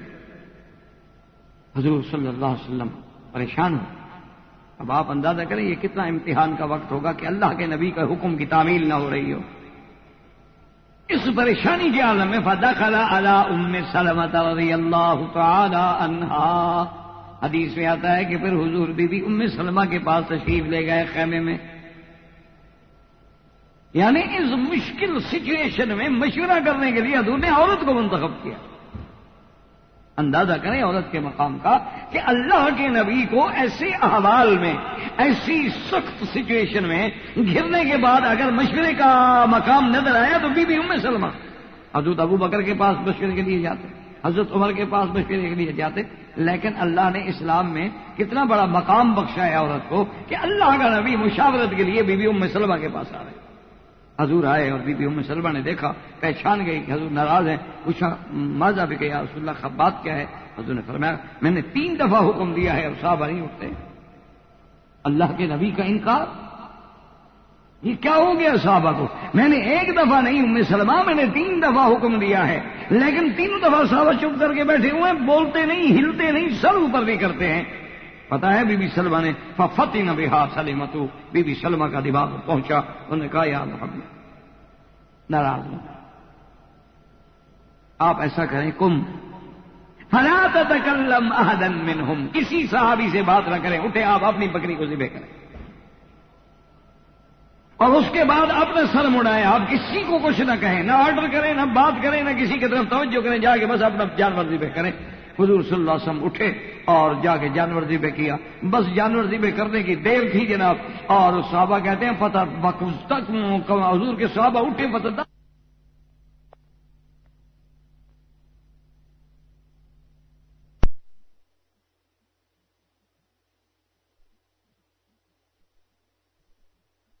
کی دیر تھی جناب، اور صحابہ کہتے ہیں وقت تک حضور کے صحابہ اٹھے فتح اتنے زور سے اٹھے جانور ذبح کرنے کے لیے، معلوم ہوتا تھا کہ ایک دوسرے پہ تلواریں نہ چل جائیں کہ دیر نہ ہو. تو حضور حیران ہوئے اور آپ نے فرمایا ام سلمہ کمال ہے، تمہارا دماغ کیسے اس بات پہ پہنچا؟ اس نے کہا کہ یا رسول اللہ وہ انتظار میں بیٹھے تھے کہ شاید جبریل آ جائے، شاید بھی اب ہمیں احرام نہ کھولے، مکے کے جانے کا حکم مل جائے، چلو جائیں گے جہاد کریں گے، دیکھا جائے گا، بچ گئے تو طواف کریں گے، نہیں تو شہید ہو جائیں گے. وہ اس انتظار میں بیٹھے تھے کہ شاید جی نزول جبریل. جب آپ نے اپنی بکری ذبح کر دی تو امیدیں ختم ہو گئی کہ اب نہیں آتا جبریل. بس جب آپ نے اپنی بکری مبارک ذبح کر دی، آپ نے اپنا سر مبارک مڈا لیا، احرام کھول دیا، اب کیا امید رہے؟ تو اب صحابہ کو یقین ہو گیا کہ بھئی اب تو واپس جانا ہے. اللہ کے نبی نے جب احرام کھول دیا ہے تو اس لیے پھر سارے کے سارے دوڑ پڑے اور انہوں نے احرام کھول دیا. تو اللہ کا نبی، اندازہ کریں میرے عزیز، یہ بات کہہ دینا تو بڑا آسان ہے، لیکن اسلام نے عورت کو کتنا بڑا مقام دیا کہ فشاورہم فی الامر. اللہ کا حکم ہے کہ مشورہ کرو، امرہم شورا بینہم. مسلمانوں کا امر جو ہے مشاورت سے ہوتا ہے، اور مشورے کے لیے حضور نے کس کو منتخب کیا؟ اس مشکل گھڑی میں بی بی ام سلمہ کو، عورت کو. اچھا، اسی طرح آپ قرآن پڑھتے ہیں کہ اللہ نے حضور کی امت کو کیا بنایا ہے؟ امتن وسطن، امتن وسطن لتکونوا شہداء علی الناس فتکون الرسول علیکم شہیدا. کہ قیامت والے دن حضور کی امت جو ہے پچھلی امتوں پہ گواہی دے گی، یعنی مقام شہادت پہ. یہ ہمارے والے نہیں، مطلب شریعت کے اعتبار سے جو آدمی شاہد ہوتا ہے گواہی اس کی ہوتی ہے جو سچا ہو، جو عادل ہو، جو صادق ہو، جو امین ہو. تو اللہ نے حضور کی امت کو مقام شہادت اور شہداء علی الناس کا مرتبہ بخشا ہے. تو سب سے پہلی شہادت اسلام کی، ایمان کی، حضور کے نبوت کی دینے والی کون ہے؟ عورت سیدہ خدیجہ الکبریٰ رضی اللہ تعالی عنہا. یعنی امتن شہداء علی الناس کی آیت کے مطابق بھی سب سے پہلا مقام بھی عورت کو ملا ہے. اور شاورہم فی الامر وامرہم شورا بینہم کے مطابق بھی مشورے کا جو مقام ملا ہے تو بی بی ام سلمہ کو ملا ہے رضی اللہ تعالی عنہا. تو اسلام نے جتنا عزت بخشی، جتنا عظمت بخشی، جتنا عورت کو اونچا کیا ہے، جتنا عورت کا سر بلندی کر کے آسمانوں سے جوڑا ہے، دنیا کا کوئی مذہب اس کی مثال پیش نہیں کر سکتا. لیکن شرط یہ ہے کہ نظر انصاف سے قرآن اور حدیث کا مطالعہ کیا جائے اور قرآن و احادیث کے فرامین کو سمجھا جائے. وما علینا الا البلاغ وآخر دعوانا ان الحمد للہ رب العالمین وصلی اللہ تعالی علی خیر خلقہ سیدنا محمد وآلہ وصحبہ اجمعین. برادران اسلام، واجب الاحترام بزرگوں، دوستوں، بھائیوں، عزیز نوجوانوں، الحمدللہ آپ کی اس مسجد معمورہ، مسجد مستشفیٰ میں جو دروس کا سلسلہ اللہ کی رحمت سے جاری ہے، اس کا بنیادی عنوان جو ہے یعنی اسلام اور عورت کا مقام. اس ضمن میں الحمدللہ کوئی دروس ہو چکے ہیں اور آپ الحمدللہ ان دروس میں یہ باتیں وضاحت سے، تفصیل سے سن چکے ہیں کہ تمام ادیان سابقہ میں، تمام پرانی تہذیبوں میں عورت کو کوئی مقام حاصل نہیں، چاہے وہ تہذیب فارس ہو، تہذیب روم ہو، تہذیب یونان ہو، تہذیب مصر ہو، یا جاہلیت اولا قبل اسلام کا زمانہ ہو. عورت کو ایک حقیر، نجس اور کسی حقوق کا اسے حقدار نہیں مانا گیا. حتیٰ کہ بعض تہذیبوں نے تو خاوند کو اس کے قتل کرنے تک کا بھی حق دیا تھا. جیسے ہندو میں ستی ہو جانا بھی مشہور ہے، آج تک ہے، جیسے بعض قبائل میں کاروکاری ہے.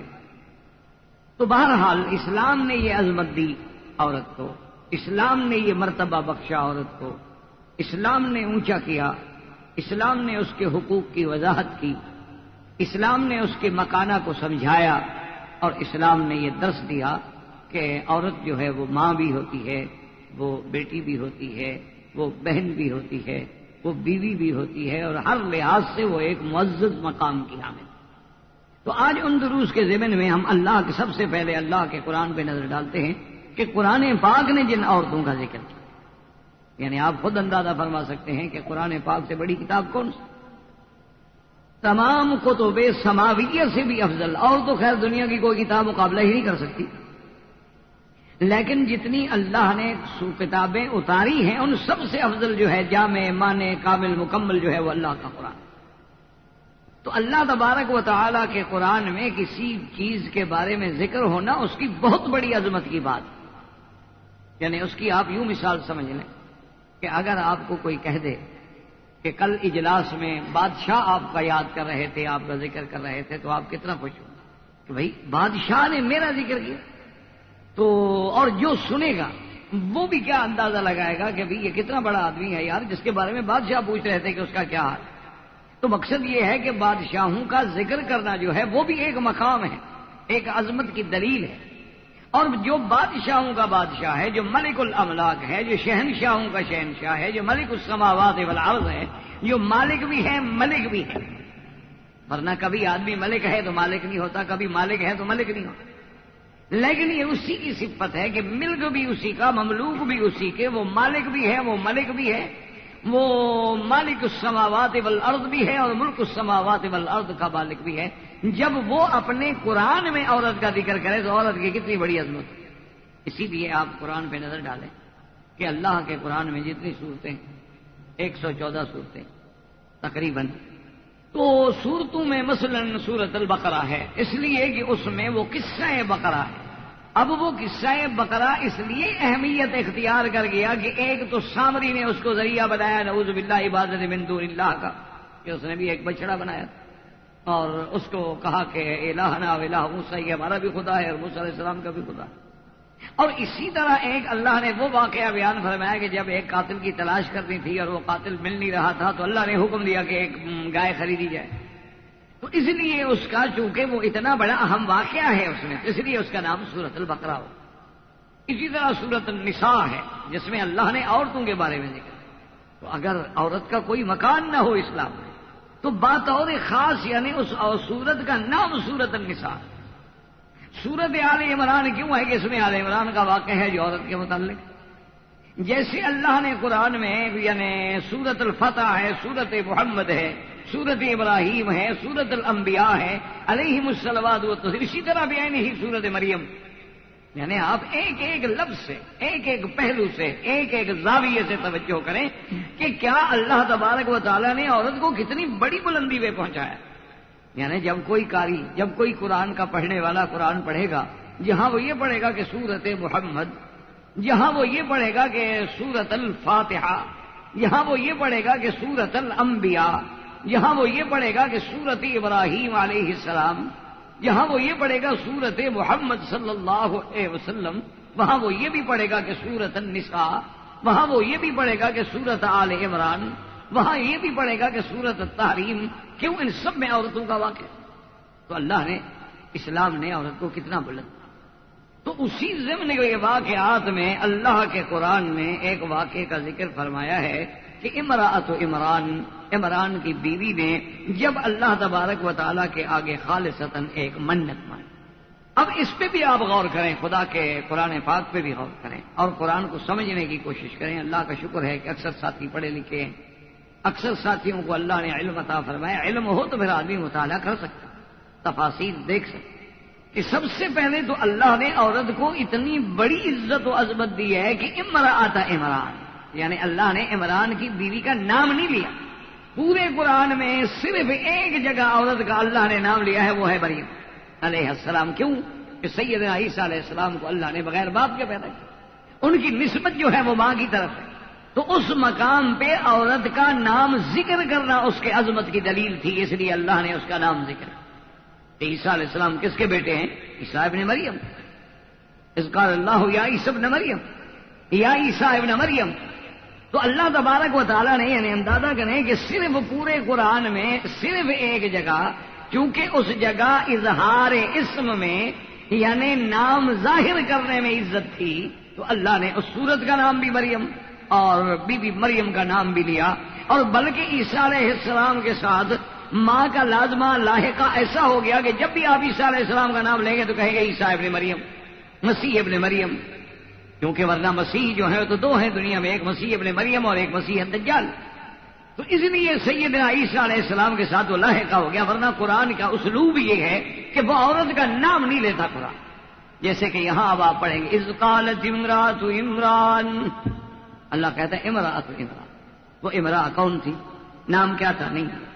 اسی طرح دیکھیں اللہ فرماتے ہیں امرأۃ العزیز، سیدنا یوسف علیہ السلام کے قصے میں اللہ نے ذکر کیا ہے کہ عزیز کی بیوی، نام نہیں لیا، حالانکہ ساری تفصیل قرآن میں موجود ہے کہ بھئی راودت التی فی بیتہا عن نفسہ وغلقت الابواب، کہ اس نے بہلایا، اس نے پھسلایا، اس نے گھر میں بلایا، اس نے دروازے بند کیے، اس نے ڈورے ڈالے، یوسف علیہ السلام بچ نکلے، پھر اس نے اپنے خاوند کے سامنے انہیں ملزم کیا. بڑی تفصیل ذکر ہے کہ قرآن نے نام نہیں دیا، امرأۃ العزیز.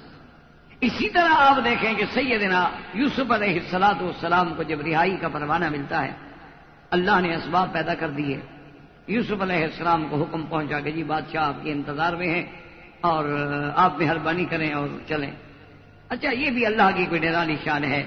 اللہ تبارک و تعالیٰ ویسے تو ہر ابتلا سے بچائے، ہر امتحان سے بچائے، کیونکہ ہم تو عاجز لوگ ہیں، ضعیف لوگ ہیں، امتحانوں کے متحمل ہی نہیں ہو سکتے. لیکن یہ ہے پرانی تاریخ کہ وہ کسی نے جیسے کہا تھا نا کہ یا تخت مقام آزادی کا یا تختہ مقام آزادی کا.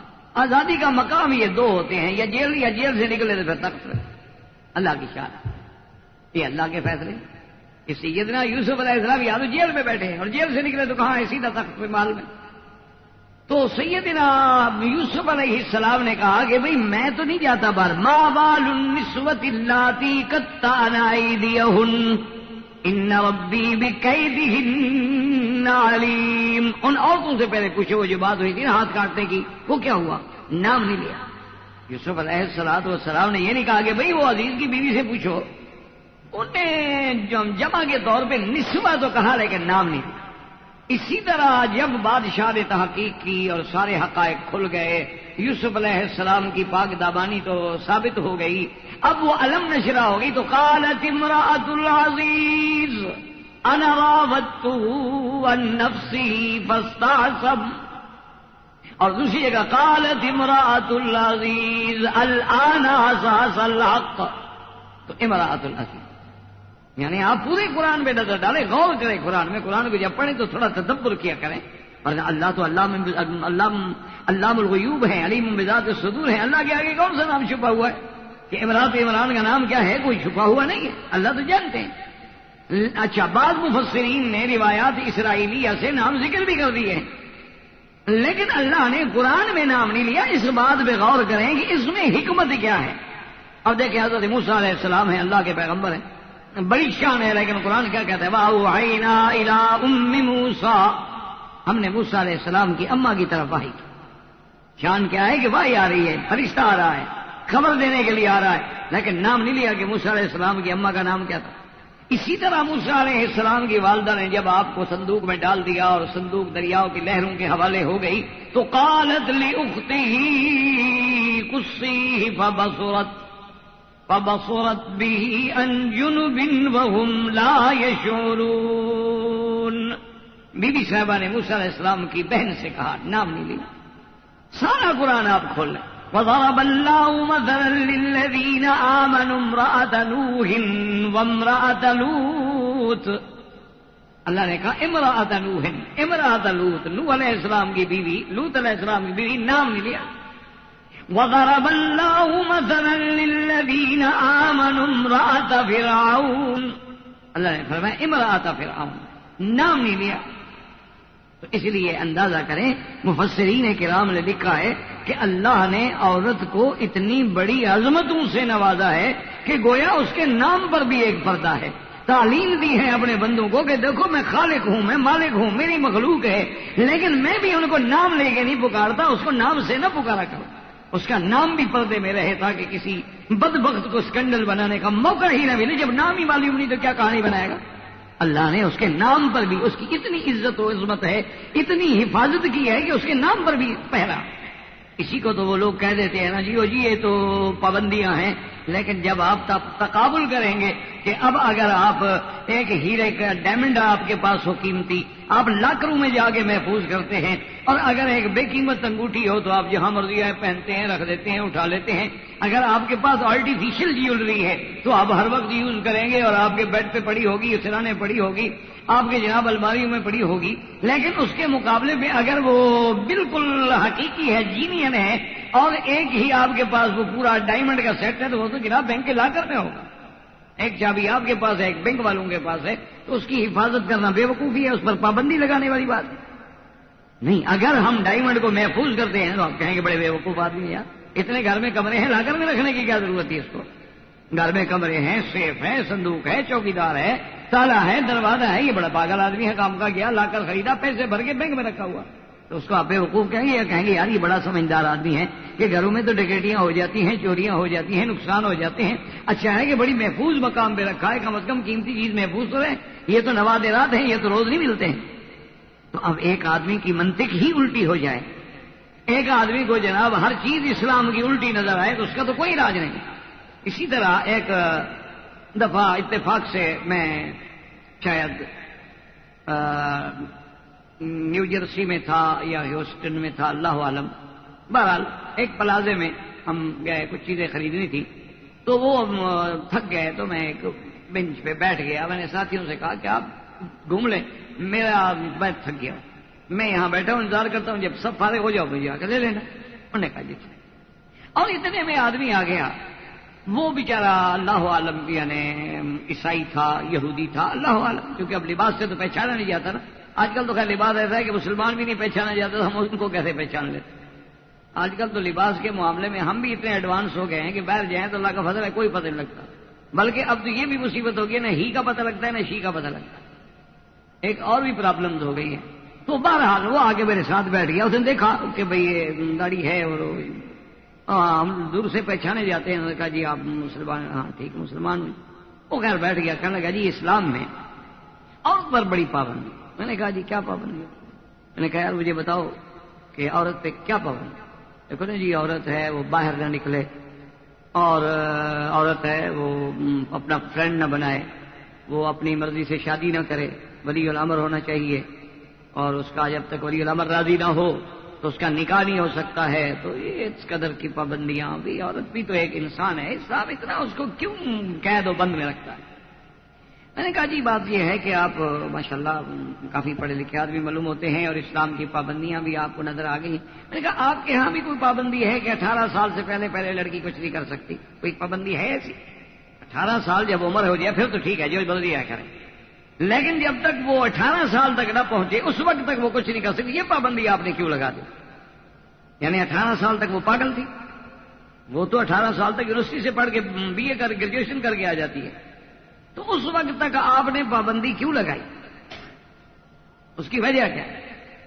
آپ نے پابندی لگائی، ہم کہتے ہیں کہ جی مثلا آپ کہتے ہیں جی ہاں جب تک عمر جو ہے نا جی 21 سال نہ ہو جائے وہ شراب نہیں لے سکتے، اس کو شراب لینے کا پرمٹ بھی نہیں دیا جا سکتا، وہ اگر شراب لے اور کوئی اس کو شراب بیچے تو مجرم ہے، وہ پکڑا جائے گا۔ میں کہا یہ پابندی آپ کے قانون میں ہے؟ کہتے ہیں ہاں یہ تو ہے۔ تو میں نے کہا جو پابندی آپ 18 سال تک لگاتے ہیں، اسلام ذرا لمبی کر کے ساری زندگی کے لیے لگا دیتے، پابندی تو آپ بھی لگا رہے ہیں، پھر اسلام پہ کیا غصہ ہے؟ اسلام کہتا ہے کہ شراب حرام ہے، تم صرف کہتے ہو 21 سال تک حرام ہے، آگے جا کے حلال ہے، پابندی تو بے وقوف آدمی تم بھی لگا رہے ہو۔ تو اسلام نے کوئی نئی پابندی تو نہیں لگا دی، اور پھر تم نے 18 سال کے بعد اگر اس کو آزادی دی ہے تو ساتھ اس کو حقوق بھی کوئی نہیں دیے، دفع ہو گھر سے، جہاں جائے مرضی آئے، جائے اپنے فرینڈ کے پاس جائے، کھائے پیے بنے۔ وہ اسلام نے تو اس کو آزادی بھی دی ہے، جہاں پابندی لگائی ہے وہاں اس کا تحفظ کا اہتمام بھی کیا ہے۔ تو خیر جب بیٹھ کے کافی دیر، چونکہ مجھے انگریزی نہ آئے، اس کو اردو نہ آئے، پھر بڑی مشکل سے ہم نے ایک آدمی کو بلا کے ترجمان بنایا، تو آہستہ آہستہ وہ باتیں چلتی رہیں۔ وہ مزہ تو آدمی کو نہیں آتا جو اپنی زبان سمجھا سکنے میں مزہ آتا ہے، لاکھ آپ ترجمہ کریں، ترجمے میں تو بڑے فرق پڑ جاتا ہے۔ بہرحال کافی دیر کے بعد کہا میں نے کہا یار کمال یہ ہے کہ تمہارے ملک والے ہم سے مطالبہ کرتے ہیں کہ ٹریفک کے قانون کی بھی خلاف ورزی نہ کرو، کہ وہاں بھی آپ نے 3 لائٹیں لگا دی ہیں کہ اگر گرین ہوگی تو ہم چلیں گے اور ریڈ ہوگی تو رک جائیں گے، تمہارا ٹریفک توڑیں تو مجرم ہیں اور اللہ کے قانون توڑیں تو کوئی حرج نہیں، تمہارے ٹریفک کے قوانین توڑنے سے گاڑی ٹوٹ جائے گی، ایکسیڈنٹ ہو جائے گا، اللہ کا قانون توڑو گے تو نظام عالم درہم برہم ہو جائے گا۔ خیر بہرحال اب تمہیں کہنے کا مقصد یہ تھا کہ اسلام نے جو ایک پابندی دیکھو نا جی، اس کو یوں سمجھے تھا کہ اللہ کرے میری بات کہنا میں سمجھا سکوں اپنے علم کے مطابق کہ اب آپ دیکھیں نا جی کہ اسلام میں کتے کا گوشت حرام، خنزیر کا گوشت حرام. اچھا اسلام میں انسان کا گوشت بھی حرام. تو اب اس کا مطلب کیا ہوا کہ اسلام نے نعوذ باللہ نے انسان کو کتے اور خنزیر کی لسٹ میں شامل کر دیا، کیونکہ وہ بھی حرام اور یہ بھی حرام. کہ بھئی اگر کتے کا گوشت کھایا جائے، اسلام کہتا ہے حرام نجس العین ہے، جو کسی شکل میں پاک ہو نہیں سکتا، اور اس کا ہر جزو جو ہے وہ ناپاک. خنزیر نجس العین ہے، یعنی حتیٰ کہ اس کا کوئی چمڑا کوئی کھال کچھ بھی نہیں ہو سکتا، چلو بات. لیکن انسان بھی حرام ہے. تو اب ایک آدمی کہے کہ جناب اللہ نے اچھی بات ہے کہ ہم انسانوں کو جو ہے وہ جناب اپنے خنزیر اور کتے کے ساتھ ملا دیا. کہ بلکہ اگلے دن میں ایک رسالے میں پڑھ رہا تھا ایک آدمی کی بڑی فریاد. وہ کہنے لگا کہ میں تو اب کافی دنوں سے دعا مانگ رہا ہوں کہ اللہ میاں مجھے بلی بنا دیتے، اللہ میاں مجھے کتا بنا دیتے، اللہ میاں مجھے خرگوش بنا دیتے. کیونکہ اگر میں بلی کتا خرگوش ہوتا کم سے کم مجھ پہ بم تو نہ مارے جاتے، کم سے کم. کیونکہ وہاں جانوروں پر تو رحم کیا جاتا ہے، انسانوں پہ رحم نہیں کیا جاتا. یہ فلسفہ سمجھائیں آپ. یعنی ایک جانور ہے چڑیا گھر میں ہے، وہ زخمی ہو گیا ہے، اس کے لیے ڈاکٹر جا رہے ہیں، دوائیں جا رہی ہیں، انجیکشن جا رہے ہیں، اور انسانوں کو ریزہ کیا جا رہا ہے، خون سے ہولی کھیلی جا رہی ہے. نہ بچے کی تمیز ہے، نہ عورت کی تمیز ہے، نہ اپنے کی تمیز ہے، نہ پرائے کی تمیز ہے. بلکہ جو بھی سامنے آیا بس مار دو، چلو فرینڈ ہے تو فرینڈلی کر کے ہم سوری کہہ لیں گے، لیکن ہوش نہیں. لیکن وہ سب سے پہلے اپیل یہ آ رہی ہے جی وہاں جو ایک چڑیا گھر ہے، وہاں جہاں جانور رہتے ہیں اس کا خاص خیال رکھا جائے، وہاں نہیں بمباری ہونی چاہیے. کتے اور بلیوں کا تحفظ بہت ضروری. تو انہوں نے کہا کہ اللہ میاں میں یہی دعا کر رہا ہوں کافی دنوں سے کہ میں خرگوش بن جاتا، کوئی چوہا بن جاتا، کوئی بلی بن جاتا، کوئی کتا بن جاتا، تو کم از کم آنے والے دنوں میں بمبارمنٹ سے تو بچ جاتا. جب ہماری سوچ کا یہ عالم ہو تو اس لیے اب آپ سمجھیں کہ حرام ہونے کی دو وجوہ ہوتی ہیں، یاد رکھیں. کبھی لفظ ایک ہوتا لیکن اس کے پس پردہ جو ہے نا جی، اب جیسے آپ دیکھیں نا مثلا لکھیں شیر اور اسی طرح لکھیں شیر. اب دیکھنے میں کوئی فرق ہے؟ نہ لفظوں میں، نہ لکھنے میں، نہ نقطے میں. نہ اس شیر کے اوپر بھی 3 نقطے ہیں اور نیچے 2 ہیں. شیر لکھیں گے اوپر 3 نقطے ہیں نیچے 2 ہیں. فرق کیا ہے؟ شکل تو ایک جیسی ہے، لکھا بھی ایک جیسا ہے، حرف بھی ایک جیسے، لیکن فرق تو دونوں کا تب پتہ چلے گا جب آپ شیر کے سامنے جنگل میں کھڑے ہوں. وہ کسی نے پوچھا تھا نا، ایک استاد نے اپنے شاگرد سے وہ کلاس میں پوچھا کہ اسٹوڈنٹ سے کہا کہ کھڑے ہو جاؤ. کھڑا ہو گیا. اس نے کہا ایک میں پوچھتا ہوں آپ سے کوشچن ہے کہ تم اگر جنگل میں جا رہے ہو اور آگے شیر آ جائے تو کیا کرو گے؟ تو اس نے کہا سر کیا کہہ رہے ہیں، پھر تو وہ سب کچھ کرے گا، میں کیا کروں گا؟ انہوں نے کہا حضرت میں نے کیا کرنا ہے، جو کچھ کر رہا ہے اسی نے کرنا ہے. تو بات یہ ہے کہ اب دیکھنے میں تو شیر اور شیر میں کوئی فرق نہیں ہے، لیکن دونوں میں آسمان و زمین کا فرق. اسی کو اب آپ قرآن میں دیکھیں. اللہ فرماتے ہیں وَسِيقَ الَّذِينَ كَفَرُوا إِلَىٰ جَهَنَّمَ زُمُرًا، کہ جہنمی جو ہیں ان کو جماعت در جماعت جو ہے جہنم کی طرف چلایا جائے گا. لفظ کیا ہے؟ سیقا، ساقا، سوق، سیق مانا چلانا. اچھا اسی طرح کو وَسِيقَ الَّذِينَ اتَّقَوْا رَبَّهُمْ إِلَى الْجَنَّةِ زُمُرًا، اور جو اپنے رب سے ڈرنے والے ہیں ان کو جنت کی طرف بھی چلائے. وہاں بھی لفظ وہی ہے سیقا اور وہاں بھی سیقا، لیکن دونوں کے چلانے میں آسمان و زمین کا فرق ہے. جنت والوں کو عزت سے، کرامت سے، احترام سے لے جائیں گے، اور جہنم والوں کو تو مار مار کے جہنم میں ڈالیں گے. چلائے تو دونوں جا رہے ہیں، چلائے تو دونوں جا، لفظ تو دونوں کے لیے. اسی لیے یاد رکھیں ہمیشہ کہ جیسے علماء نے اس کی ایک اور آسان مثال بھی دی ہے. انہوں نے کہا کہ جب وزیر آتا ہے، کوئی منسٹر آتا ہے، کوئی VIP شخصیت آتی ہے، تو آگے پیچھے پولیس اسکواڈ ہوتی ہے، ریفلیں ہیں، گنے ہیں، موٹر سائیکلیں دوڑ رہی ہیں، اور جناب آگے باقاعدہ سارے اعلانات ہیں، سب کچھ ہے، حفاظتی پہرا لگا. اچھا اسی طرح کوئی خطرناک ڈاکو ہو تو اس کے لیے بھی اسکواڈ ہوتا ہے. تو کیا دونوں برابر ہیں؟ اس کے لیے بھی آگے پیچھے جناب بختر بند گاڑیاں، اور اس کے بعد اسکواڈ، اس کے بعد جناب پولیس والے، اور بڑھ کے بالکل وہ اپنی پوزیشن لے کے بیٹھے ہوئے ہوتے ہیں. تو کیا خیال ہے؟ اس کا بھی احترام کیا جا رہا ہے، اس لیے وہ اثر ساتھ ہوتا ہے. اس لیے بات کو سمجھیں کہ ایک حرام ہے خست کی وجہ سے کہ گندی چیز ہے، اس لیے اللہ نے حرام کر دیا. خست ہے، پلید ہے، ناپاک ہے، خسیس ہے، اس کے مزار ہیں، جسم پر بھی مزارات ہیں، روحانی مزارات ہیں، اس لیے. اور ایک حرام ہے حرمت کی وجہ سے، عزت کی وجہ سے. جیسے اللہ کا حرم جو ہے حرم ہے، حرم حرام سے کیا مانا کہ جو چیزیں باہر حلال ہیں وہ حرم میں حرام. محرم نے احرام باندھا ہے، کیا مانا جو چیزیں احرام کے بغیر حلال تھیں احرام میں حرام ہو گئی. اس لیے ایک عزت کا مقام ہوتا ہے، ایک ہوتا ہے کہ جی آدمی کہتا ہے کوئی آپ کہیں نا جی وہ یار فلاں آدمی آپ کو چھوڑو جی اس کا نام نہ لیں، تو مانا یہ ہوتا ہے اس کا نام لینا گوارا نہیں ہے. اور ایک آدمی کہتا ہے جی وہ آپ کی والدہ کا، کیا بات کر رہے ہو، میری والدہ کا کیا تعلق ہے بھائی، میری والدہ کا کیوں آپ نے نام لیا؟ اس لیے اندازہ کریں کہ اسلام نے تو عورت کو اتنی عزت بخشی ہے، اتنی عظمت بخشی ہے کہ اپنے گھر میں بھی بلاؤ تو کہو یا بن فلاں کی بیٹی، یا ام فلان، یا ام سلم، یا ام فلان، یا ام فلان، یا ام، دیکھا نہیں آپ ام بکر، ام فلان، ام عبداللہ، ام ترک.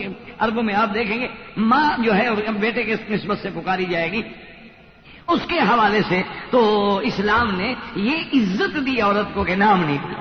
اسلام نے کہا کہ ہاں کوئی ضرورت ہے، مجبوری ہے، جیسے محدثین نے ایک روایت کرنی ہے، حدیث بیان کرنی ہے تو مجبوری ہے. جب تک راویہ کا نام نہیں لیں گے تو کیسے پتہ چلے گا کہ حدیث کس نے سنائی ہے؟ وہاں تو ہمیں مجبوراً کہنا ہوگا، کہنا عائشہ رضی اللہ تعالی عنہا یا ان زینب رضی اللہ تعالی عنہا. پھر فرق کرنا پڑے گا کہ زینب سے مراد کون ہے، کون سی بیوی زینب، زینب بنت جہش ہے یا ایک زینب تو حضور کی اپنی بیٹی بھی ہے، زینب بنت محمد مصطفیٰ بھی ہے. تو اس لیے وہاں مجبوری ہوتی ہے کہ حدیث رسول ہم نے روایت کرنی. اگر وہاں ہم نام نہیں لیں گے تو حدیث رسول میں نعوذ باللہ شبہ ہو جائے گا، اور شبہ ہو جائے گا تو حدیث کو کیسے ہم مانیں گے؟ اس لیے ہمیشہ یاد رکھیں کہ اللہ نے کتنی بڑی عزت بخشی ہے کہ اللہ نے قرآن میں نام نہیں لیا، فرمایا اذ قالت امرأۃ عمران رب انی نذرت لک ما فی بطنی محررا. اور پھر اللہ نے پورا واقعہ بیان کیا ہے، پوری شان بیان کی ہے کہ اس بی بی نے منت مانی. اس سے یہ بھی ثابت ہو گیا ہمارے لیے مسئلہ بھی کہ منت جائز ہے، لیکن منت اللہ کے لیے ہو، غیر اللہ کے لیے بس. ورنہ آپ منت مانتے ہیں کہ یا اللہ میرا فلاں کام ہو جائے میں خیرات کروں گا، میرا فلاں کام ہو جائے میں ایک مدرسے میں فلاں کتابیں خرید کر کے دے دوں گا، میرا کام ہو جائے یا اللہ میں تیری اتنے نوافل ادا کروں گا شکر کے. بالکل جائز ہے، لیکن نیت خالص. انی نذرت لک، صرف تیرے منت مانی. ما فی بطنی محررا فتقبل منی انک انت السمیع العلیم. حضرت عمران کی بیوی ہے اور بی بی مریم کی اماں ہے، اتنے شان والی ہے، لیکن یہ بھی مسئلہ اسی آیت نے بتلا دیا کہ علم غیب ان کو نہیں ہے. وہ کہتی ہے یا اللہ معافی بدنی، جو میرے پیٹ میں ہے میں تیرے نام پہ آزاد کر دوں گی، تیرے غلام بنا دوں گی، تیری عبادت کے لیے وقت کر. لیکن مجھے نہیں پتا کیا ہے. انی نذرت لک ما فی بطنی محررا فتقبل منی. یہاں یہ بھی ہمیں سبق دیا کہ جتنی عبادت کرو، جتنی منت مانو، جتنی نیاز اللہ کے نام پہ بھی مانو، اصل بات تو یہ ہے کہ اللہ قبول کرے. اس لیے کہا کہ میرا مولا تو قبول کر. فتقبل منی انک انت السمیع العلیم.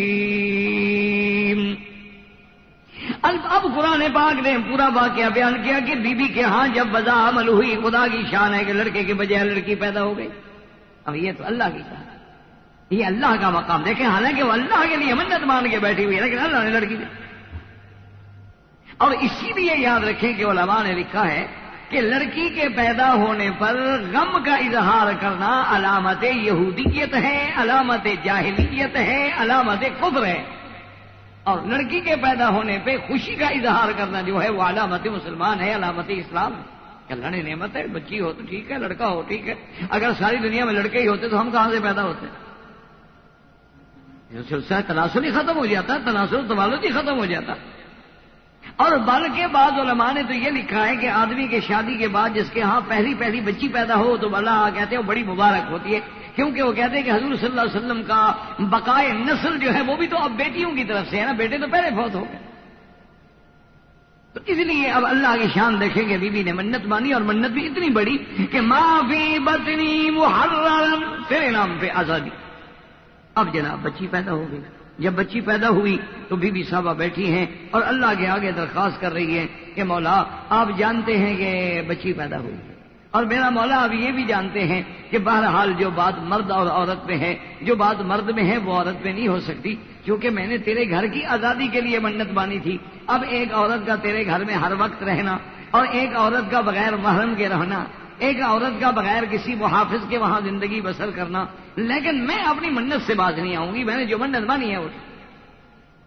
اللہ تبارک و تعالیٰ سے ساتھ یہ بھی دعا کی کہ وَإِنِّي أُعِيذُهَا بِكَ وَذُرِّيَّتَهَا مِنَ الشَّيْطَانِ الرَّجِيمِ، اور اللہ تیری پناہ میں ہے یہ بھی اور اس کی آگے ذریت بھی شیطان رجیم کے وساوس و حملوں سے بچا لینا۔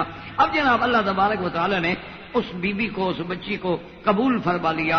اب بچی بڑی ہونے لگی تو اب بی بی صاحبہ حیران ہو گئی کہ بات تو ٹھیک ہے، میں نے منت مانی ہے، اب بچی بڑی ہو گئی تو لازمی بات ہے کہ میں اس منت پہ عمل کروں۔ آپ ان کو لے کے آئیں تو اس وقت حضرت زکریا علیہ السلام اللہ کے نبی ہیں، اور حضرت زکریا علیہ السلام جو ہیں وہ رشتہ بھی ہے بی بی مریم۔ جب ان کے پاس آئے مسجد میں اللہ کے اس گھر میں، انہوں نے کہا جی میں نے منت مانی تھی یہ بچی۔ اب حضرت زکریا علیہ السلام بھی اللہ کے نبی ہیں، انہوں نے کہا تم نے منت مانی تھی تو ٹھیک۔ اب مسئلہ پیدا ہو گیا کہ جناب اب چونکہ اتنے شان والی بچی ہے کہ سارے جو اس وقت مسجد میں مدرسے میں لیکن انبیاء کی صحبت میں رہنے والے کون ہوں گے؟ صحابہ۔ تو حضرت زکریا کے صحابہ ہوں گے رضوان اللہ علیہم اجمعین، وہ ان کے اصحاب ہوں گے، یعنی اس درجے کے لوگ ہیں، اور سب کے سب ٹوٹ پڑے۔ انہوں نے کہا جی اس بچی کی تو میں کفالت کروں، انہوں نے کہا اس بچی کی تو میں کفالت کروں، انہوں نے کہا اس بچی کی تو میں کفالت کروں۔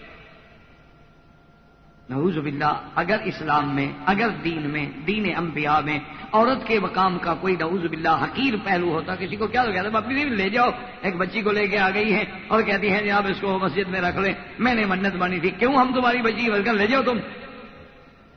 لیکن صرف یہ نہیں کہ انکار نہیں کیا، بلکہ سارے کے سارے کہتے ہیں کہ حضرت مہربانی کریں اس کی کفالت ہمارے بھی میں لگائیں۔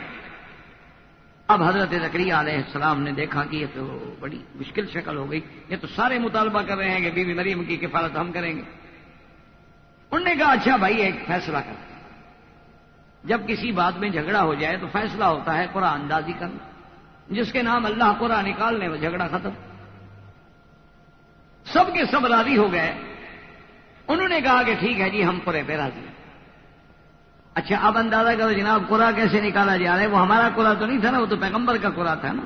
ہمارے ہاں بھی قرے ہوتے ہیں نا ماشاءاللہ، جب الیکشن ہوتے ہیں نا کہتے ہیں ٹاس کر دو، ٹاس میں جس کو جتوانا ہو دونوں پرچیوں میں اسی کا نام ہوتا ہے، کوئی ایک تو نکلے گی۔ ہمارے ہاں بھی قرا اندازیاں ہوتی ہیں ماشاءاللہ، سبحان اللہ۔ آپ دیکھتے نہیں ہیں ماشاءاللہ انعام لگے ہوتے ہیں، گاڑی انعام پہ لگے، قرا ہمیشہ ان کے نام آدمی کے نام نکلے گا۔ ان کو تو پتا ہوتا ہے نا کہ ہم نے مثلا 1 لاکھ ڈالڈا کا ڈبہ بیچنا ہے، 91,000 کے بعد ہی ہم نے وہ نمبر رکھا ہے، یا ہم نے 95,000 کو سیریل تو چل رہی ہے نا، پھر آپ نے بندوں کو کہہ دیا کہ جب یہ 95,000 تک سودا بک جائے اگلا پھر آپ بھی آ جانا لینا شروع کر دینا، کسی نہ کسی کے نام تو آ ہی جائے گا، پھر اس سے خریدیں گے۔ یار تم کہاں لے جاؤ گے گاڑی، خامخواہ آپ بک تو گیا کیا ہے؟ تم یہ 20 کی بیچ دو، 20 نہ کر دو۔ ہمارے یہاں تو یہ قرآن اندازیاں ہیں نا، لاٹری ہے، قرآن اندازیاں ہیں، اور عجیب عجیب کہانیاں ڈالی ہوئی ہیں، اور ایسے ایسے نئے پھندے یہودیت نے نکالے ہیں کہ ہر بینک، ہر بڑا ادارہ جو ہے وہ ایک سے ایک آگے بڑھ کے نکل رہا ہے۔ کیوں؟ اصل اسکیم دینے والا کون ہے؟ پیچھے یہودی ہے، اس سے ہمیں نفرت ہے۔ بھائی نفرت ہے تو سیدھی بات کرو۔ شاہ جی رحمۃ اللہ علیہ کا ایک لطیفہ ہے کہ ایک دفعہ ایک وزیر صاحب جو آئے نا جی کسی گرلز کالج کا افتتاح کرنے کے لیے، تو وہاں کیونکہ انہوں نے تقریر بھی فرمانی تھی اور بڑے لوگ بھی آئے ہوئے تھے اور سارے علاقے کے، اس میں مولوی بھی تھے اور بھی تھے، تو اب جناب اس وزیر صاحب نے لوگوں پر روب ڈالنے کے لیے کہ بھی یہ بڑا پڑھا لکھا آدمی ہے، تو اس نے کہا کہ طلب العلم فریضۃ علی کل مسلم و مسلمۃ، کہ حدیث ہے رسول اللہ کی کہ علم حاصل کرنا جو ہے یہ فرض ہے ہر مسلمان مرد ہو یا عورت۔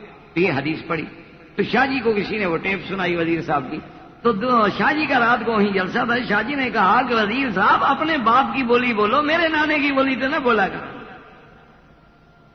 اور جنہوں نے تمہیں وزیر بنایا ہے تم اپنے باپ کی بولی بولو جو تمہارے روحانی باپ ہے۔ یہ تم من کا لگا رکھا ہے تم نے، یہ اتنا بھی تمہیں پتا نہیں کہ اللہ کل مسلم من و مسلمۃ، اللہ کیا کرتا ہے، کل کیا کرتا ہے، مضاف کیا ہے، مضاف الیہ کیا ہے، تمہیں جار مجرور اور مرفوع کا پتہ بھی نہیں، تو پھر میرے نانے کی بولی کو تو خراب نہ کرو نا۔ حدیث پڑھنا نہیں آتا تو یہ من تن تو نہ کرو۔ کتنے لوگ اذان دیں گے اشہد ان محمد رسول اللہ، اس بیچارے کو یہ پتہ نہیں کہ پیچھے انا لگا ہوا ہے، یہاں تو جمع ہو ہی نہیں سکتا، یہاں تو لازماً ان محمد رسول اللہ کہنا، اس کو نہیں پتا اشہد ان محمد رسول اللہ، لیکن اذان بھی نہیں چھوڑتے، یعنی اذان بھی لازم دینی، الاٹمنٹ ہو جاتی ہے نا۔ مجھے لوگ کہتے ہیں نا جی وہ آج کل جھگڑے ہوتے ہیں نا جی فلانا چیئرمین ہی نہیں چھوڑ رہا ہے، تو مولوی سے کہو مسجد چھوڑ کے دکھا، جس دن تم مولوی سے مسجد چھوڑوا دو گے نا چیئرمین کو میں ہٹوا دوں گا۔ یار اللہ کے بندے، ایک آدھ مولوی مسجد نہیں چھوڑتا، مؤذن بیچارہ اپنا مینار نہیں چھوڑتا، تم کہتے ہو یہ بیچارے چیئرمین اور تھانے داریاں اور وزارتیں چھوڑ دیں، عقل کی بات کرو۔ تو بہرحال جی کہنے کا مقصد یہ ہے کہ اب سب آئے، اب یہ ہے پیغمبر کا قرآن۔ اللہ نے قرآن میں ذکر کیا کہ وما كنت لديهم اذ يلقون اقلامهم ايهم يكفل مريم۔ اللہ نے فرمایا میرے مدنی محمد مصطفیٰ آپ اس وقت وہاں موجود نہیں تھے جب قرآن اندازی ہو رہی تھی کہ کون کفالت کرے بی بی مریم کی، اور وہ پتہ ہے قرآن کیا تھا؟ مفسرین نے لکھا کہ حضرت زکریا نے حکم دیا کہ کانے لے آؤ، یہ جس کی ہم قلم بنا کے لکھتے تھے بچپن میں، آج کل تو خیر پین آ گئے، آج کل تو نئی نئی چیزیں ایجاد ہو گئی ہیں، تو اب تو بہرحال ایسا دور آ گیا نا جی، کمپیوٹر آ گئے، پھر اس سے لکھائی شروع ہو گئی۔ اب تو اور ترقی ہو گئی ہے کہ آپ بولتے جائیں وہ خود بخود لکھتے جائیں، اب تو آپ کو ہاتھ چلانے کی بھی ضرورت نہیں پڑے گی، آپ صرف بولتے رہیں، آپ بولتے رہیں ٹائپ ہوتی جائے گی، خود بخود جو ہے وہ لکھا جائے گا۔ تو بہرحال حضرت زکریا علیہ السلام نے ارشاد فرمایا، باہری تشریف لے کے بات کر لیں نا، اللہ تبارک و تعالیٰ عقل عطا فرمایا نا، یہی تو مسئلہ ہے۔ عقل ہو تو مسجد میں کیوں آتا بیچارہ؟ ہاں جی، عقل ہوتا تو مسجد میں غریب کیوں آتا ہے؟ اس وقت کہیں ڈنر پہ بیٹھا ہوتا، کسی کلب میں ہوتا، کسی 5 اسٹار ہوٹل میں ہوتا۔ ہمارے پاس وہی آتے ہیں جو عقل سے بھی پیدل ہوں اور جیب سے بھی خالی ہوں۔ حضرت شاہ جی رحمۃ اللہ علیہ ہمیشہ فرمایا کرتے تھے، کہتے ہیں مکی صاحب ہمارے دوست بن ہی ہو سکتے ہیں جو عقل سے مفلس ہو اور جیب سے خالی۔ اگر جیب میں پیسے ہیں تو ہمارے پاس کیوں آئے گا؟ اگر اس کو عقل ہے تو یہاں کیا کرنے آئے گا؟ دال کھانے آئے گا مولویوں کے پاس۔ تو بہرحال یہ ہے کہ اب جناب قرآن یہ کہتا ہے کہ قرآن میں مدنی وہ کیا منظر ہے، اللہ بتا رہے ہیں حضور کو کہ جب وہ قلم ڈال رہے تھے حضرت زکریا علیہ السلام نے فرمایا کہ ایسا کرو قلمیں لے آؤ اور ہر قلم پہ نام لکھ دیتے ہیں، ہر قلم پر نام لکھ دیتے ہیں، فلاں کا فلاں کا فلاں کا فلاں کا فلاں۔ اچھا جی پھر کیا ہوگا؟ انہوں نے کہا یہ قلم جو ہے سارے کے سارے اکٹھے کر کے پانی میں نہر میں ڈال دیتے ہیں۔ جی نہر میں قلم ڈال دیں گے تو پھر کیا ہوگا؟ انہوں نے کہا جو قلم جو ہے نا پانی بہ رہا ہے مشرق سے مغرب کی طرف، لیکن جو قلم مشرق سے مغرب کی طرف یعنی مغرب سے مشرق الٹا چلنا شروع ہو جائے اوپر، وہ صرف بی بی مریم کی کفالت کرے گا۔ بھائی پانی کا بہاؤ جب نیچے ہے تو قلم تو سارے نیچے جائیں گے، قلم اوپر کیوں جائے گا؟ انہوں نے کہا بس یہ قرآن اندازی ہوگی کہ قلم پہ نام لکھ دیتے ہیں، حضرت نام لکھ کے جو پانی میں ڈال دیں گے تو مٹ جائے گا، پانی تو دھو ڈالتا ہے نا، پانی میں جو نام لکھ کے ڈال دو، لیکن اللہ تبارک و تعالیٰ چاہے اب لکھنے والا پیغمبر ہو تو پانی پہ لکھ دے، لکھنے والا عمر ہو تو لکھا نہیں، دریاؤں کو خط لکھ دیے، دریا پڑھتے ہیں۔ اگر حضرت عمر کا لکھا ہوا دریا پڑھ سکتا ہے تو پھر حضرت زکریا کا لکھا ہوا بھی توڑ سکتا ہے۔ تو حضرت زکریا علیہ السلام نے کہا جی کلمہ ڈالنے کا جی ٹھیک ہے، اب یہ تو ایک ایسی بات تھی نا کہ جس کا پھر کوئی انکار کر ہی نہیں سکتا کہ بھی جس کی قلم دریا کے بہاؤ کے خلاف اوپر تیرنا شروع کر دے۔ اور اللہ کی حکمت دیکھیں جناب۔ اچھا بعض علماء نے کہا کہ اس میں بھی بڑی گہرائی تھی اور گہرائی تھی کہ ایک تو وہ نہریں ہیں جو دنیا میں چلتی ہیں، اب دنیا میں جتنے دریا ہیں یا نہریں سیدھی بات ہے اوپر سے نیچے کو چلیں گے، یعنی جو اوپر والی جانب ہے وہاں سے پانی آئے گا اور نیچے جائے گا، ایک کھلی سی بات۔ جیسے مکہ ہے معلّہ اونچی جگہ ہے، مسفلہ نیچی اسفل سے نیچی والی جگہ ہے، تو جب بھی وہاں سے سیل آتی تھی اسی طرح گزرے گی، مسیال مسفلہ معلّہ اعلیٰ قدا قدئی، تو یہ وجہ جو ہے۔ تو لیکن جنت میں جو نہریں ہوں گی نا جی اللہ پاک عطا فرمائیں گے جنات تجری من تحتها الانہار۔ تو علماء نے مفسرین نے لکھا ہے کہ جنت کی نہر کی خصوصیت یہ ہوگی کہ وہ مومن اگر کہے گا کہ یوں چلو تو یوں چلے گی، وہ کہے گا یوں چلو تو یوں چلے گی۔ مومن کہے گا میں تو پہاڑ پہ تیرا سیر کے لیے جا رہا ہوں تم بھی اوپر آ جاؤ، وہ نہر اوپر آ جائے، کیونکہ وَلَكُمْ فِيهَا مَا تَشْتَهِي أَنفُسُكُمْ وَلَكُمْ فِيهَا مَا تَدَّعُونَ، جو مانگو گے جو حکم کرو گے وہ ملے گا۔ تو علماء نے فرمایا کہ بی بی مریم بھی تو جنتی عورت تھی نا، بی بی مریم بھی تو حضرت یعنی عمران کی بیٹی ہے، اور پھر ایک پیغمبر کی ماں ہے، پھر صدیقہ ہے۔ اللہ پاک نے اس کے کفالت کے لیے بھی جو انتظام کیے وہ جنت والے انتظام ہیں کہ جو قلم اوپر چلے گا وہ مریم کی کفالت کرے گا، ورنہ نیچے والا کفالت کر ہی نہیں سکتا۔ اب جناب قلم ڈالے گئے، خدا کی شان ہے کہ حضرت زکریا علیہ السلام کا قلم نکلا۔ اب انبیاء کو تو کوئی شکست نہیں دے سکتا نا، اللہ کا نبی جو موجود ہے۔ اور اللہ تبارک و تعالیٰ بھی یہ چاہتے ہیں کہ بی بی مریم جو شان والی بی بی ہے، شان والی عورت ہے، اس کی کفالت بھی تو شان والا گھر کرے. یہ کوئی عام لڑکی تو ہے نہیں، تو اس کی تربیت جو ہے وہ عام گھرانے میں نہیں ہوگی، پھر نبوت کے گھرانے میں ہوگی. اس لیے حضرت زکریا علیہ السلام نے بی بی کو لے لیا، اپنی کفالت میں آ گئے. بڑی تفصیل سے قرآن پاک میں ہے. اب جناب اس عورت کا اسلام میں اور دین میں اور شرائع انبیاء میں مقام دیکھیں کہ حضرت زکریا علیہ السلام نے اس کا انتظام کیا. اپنے عبادت کے ساتھ جو کمرہ تھا اس کمرے کو مخصوص کر دیا کہ بی بی مریم صاحبہ کو مسجد میں بھی نہ رکھیں، کیونکہ جب بڑی ہو جائے گی تو بعض اوقات عورتوں کی مسجد میں نہیں گزارے جا سکتے، تو اور دور بھی نہ رکھیں کہ ہر وقت میری نظر میں رہیں، میرے تصرف میں رہیں، مجھے احتیاط رہے، حفاظت رہے کہ بی بی صاحبہ جو ہے وہ ٹھیک ہے، محفوظ ہے اور کسی قسم کا کوئی خوف نہیں ہے. تو اب جناب جب بی بی صاحبہ کو وہاں بٹھاتے تو حضرت زکریا علیہ السلام اتنی احتیاط فرماتے تھے، جب کہیں باہر جانا ہوتا تو تالا لگا. اب دیکھو نا جی، ایک الٹی سوچ ہوتی ہے کہ دیکھو جی آدمی گھر کو تالا لگا دے، اندر عورت ہے، تمہاری قیدی ہے وہ، تو تم قیمتی چیزیں یہاں رکھتے ہو کمرے میں، وہاں تالا لگاتے ہو.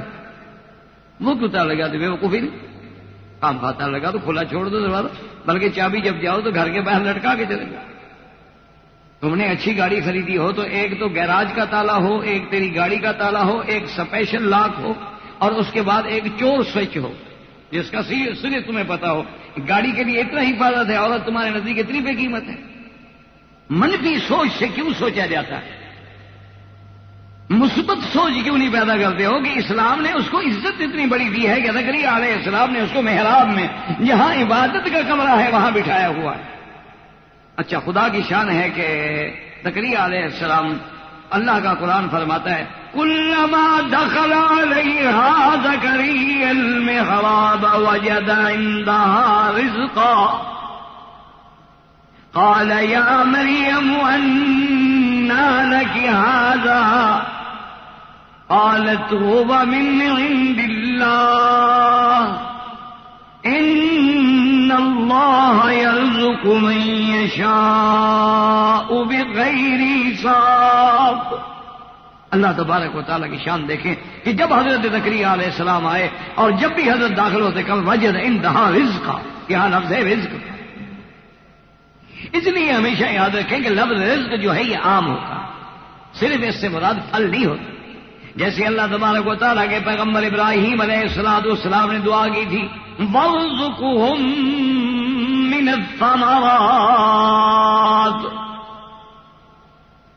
اسی طرح اللہ فرماتے ہیں ہم آسمان سے جب پانی برساتے ہیں اور اس کے بعد زمین سے ہم جب کھیتیاں نکالتے ہیں، اللہ فرماتے ہیں رزقا لکم، تمہارے لیے رزق. اس لیے علماء نے فرمایا یہ لفظ جامع ہے. کپڑے ہم پہنیں گے وہ بھی رزق ہے، فروٹ ہم کھائیں گے وہ بھی رزق ہے، روٹی کی ہمیں احتیاج ہے وہ بھی رزق ہے. تو اللہ تبارک و تعالیٰ کے پیغمبر جب آتے، البتہ بعض مفسرین نے کتب سابقہ کی تفاسیر سے یہ ضرور لکھا ہے کہ حضرت زکریا علیہ السلام ایک دفعہ آئے تو آگے کیا دیکھتے ہیں کہ بی بی صاحبہ کے کمرے کے اندر ایسے ایسے پھل موجود ہیں جس کا موسم بھی نہیں ہے. یعنی انگور کا موسم نہیں انگور رکھا ہوا ہے، امرود کا موسم نہیں امرود رکھا ہوا ہے، آم کا موسم نہیں آم رکھا ہوا. حضرت رسم حیران ہو گئے. ایک تو اس بات پہ حیران ہوئے کہ دروازہ بند ہے، میں نے کسی کو کہا نہیں ہے پھل پہنچانے کا، اور کوئی اندر داخل ہونے کا راستہ بھی نہیں ہے، تو بھائی اندر پھل کون رکھ کے گیا؟ اور دوسری تعجب کی بات یہ ہے کہ پھل ایسے ہیں جن کا موسم ہی نہیں، ہمارے شہر میں ملتے ہی نہیں، اویلیبل ہی نہیں، اور وہ پھل بھی موجود ہے. تو حضرت زکریا علیہ السلام حیران ہو گئے، اللہ کا پیغمبر ہو کر حیران ہو گئے، کیونکہ جب ایک انہونی چیز ہوتی ہے تو حیرت سب پہ آتی ہے. دیکھا تو فوراً کہا قال یا مریم أنى لك هذا، فوراً فرمایا کہ بیوی مریم یہ کہاں سے تمہارے لیے کہاں سے آ گئی یہ ساری نعمتیں؟ دروازہ بند ہے، تالا لگا ہوا ہے، اور بغیر موسم کے یہ ساری چیزیں ہیں. آگے بھی تو بی بی مریم ہے نا، اور بھی آگے بھی تو عمران کی بیٹی ہے نا جی، آگے بھی تو وہ ہے نا اس کی والدہ جو ابھی وہ پیٹ میں تھی اور پہلے سے اللہ کو راضی کرنے کی منتیں مان لی.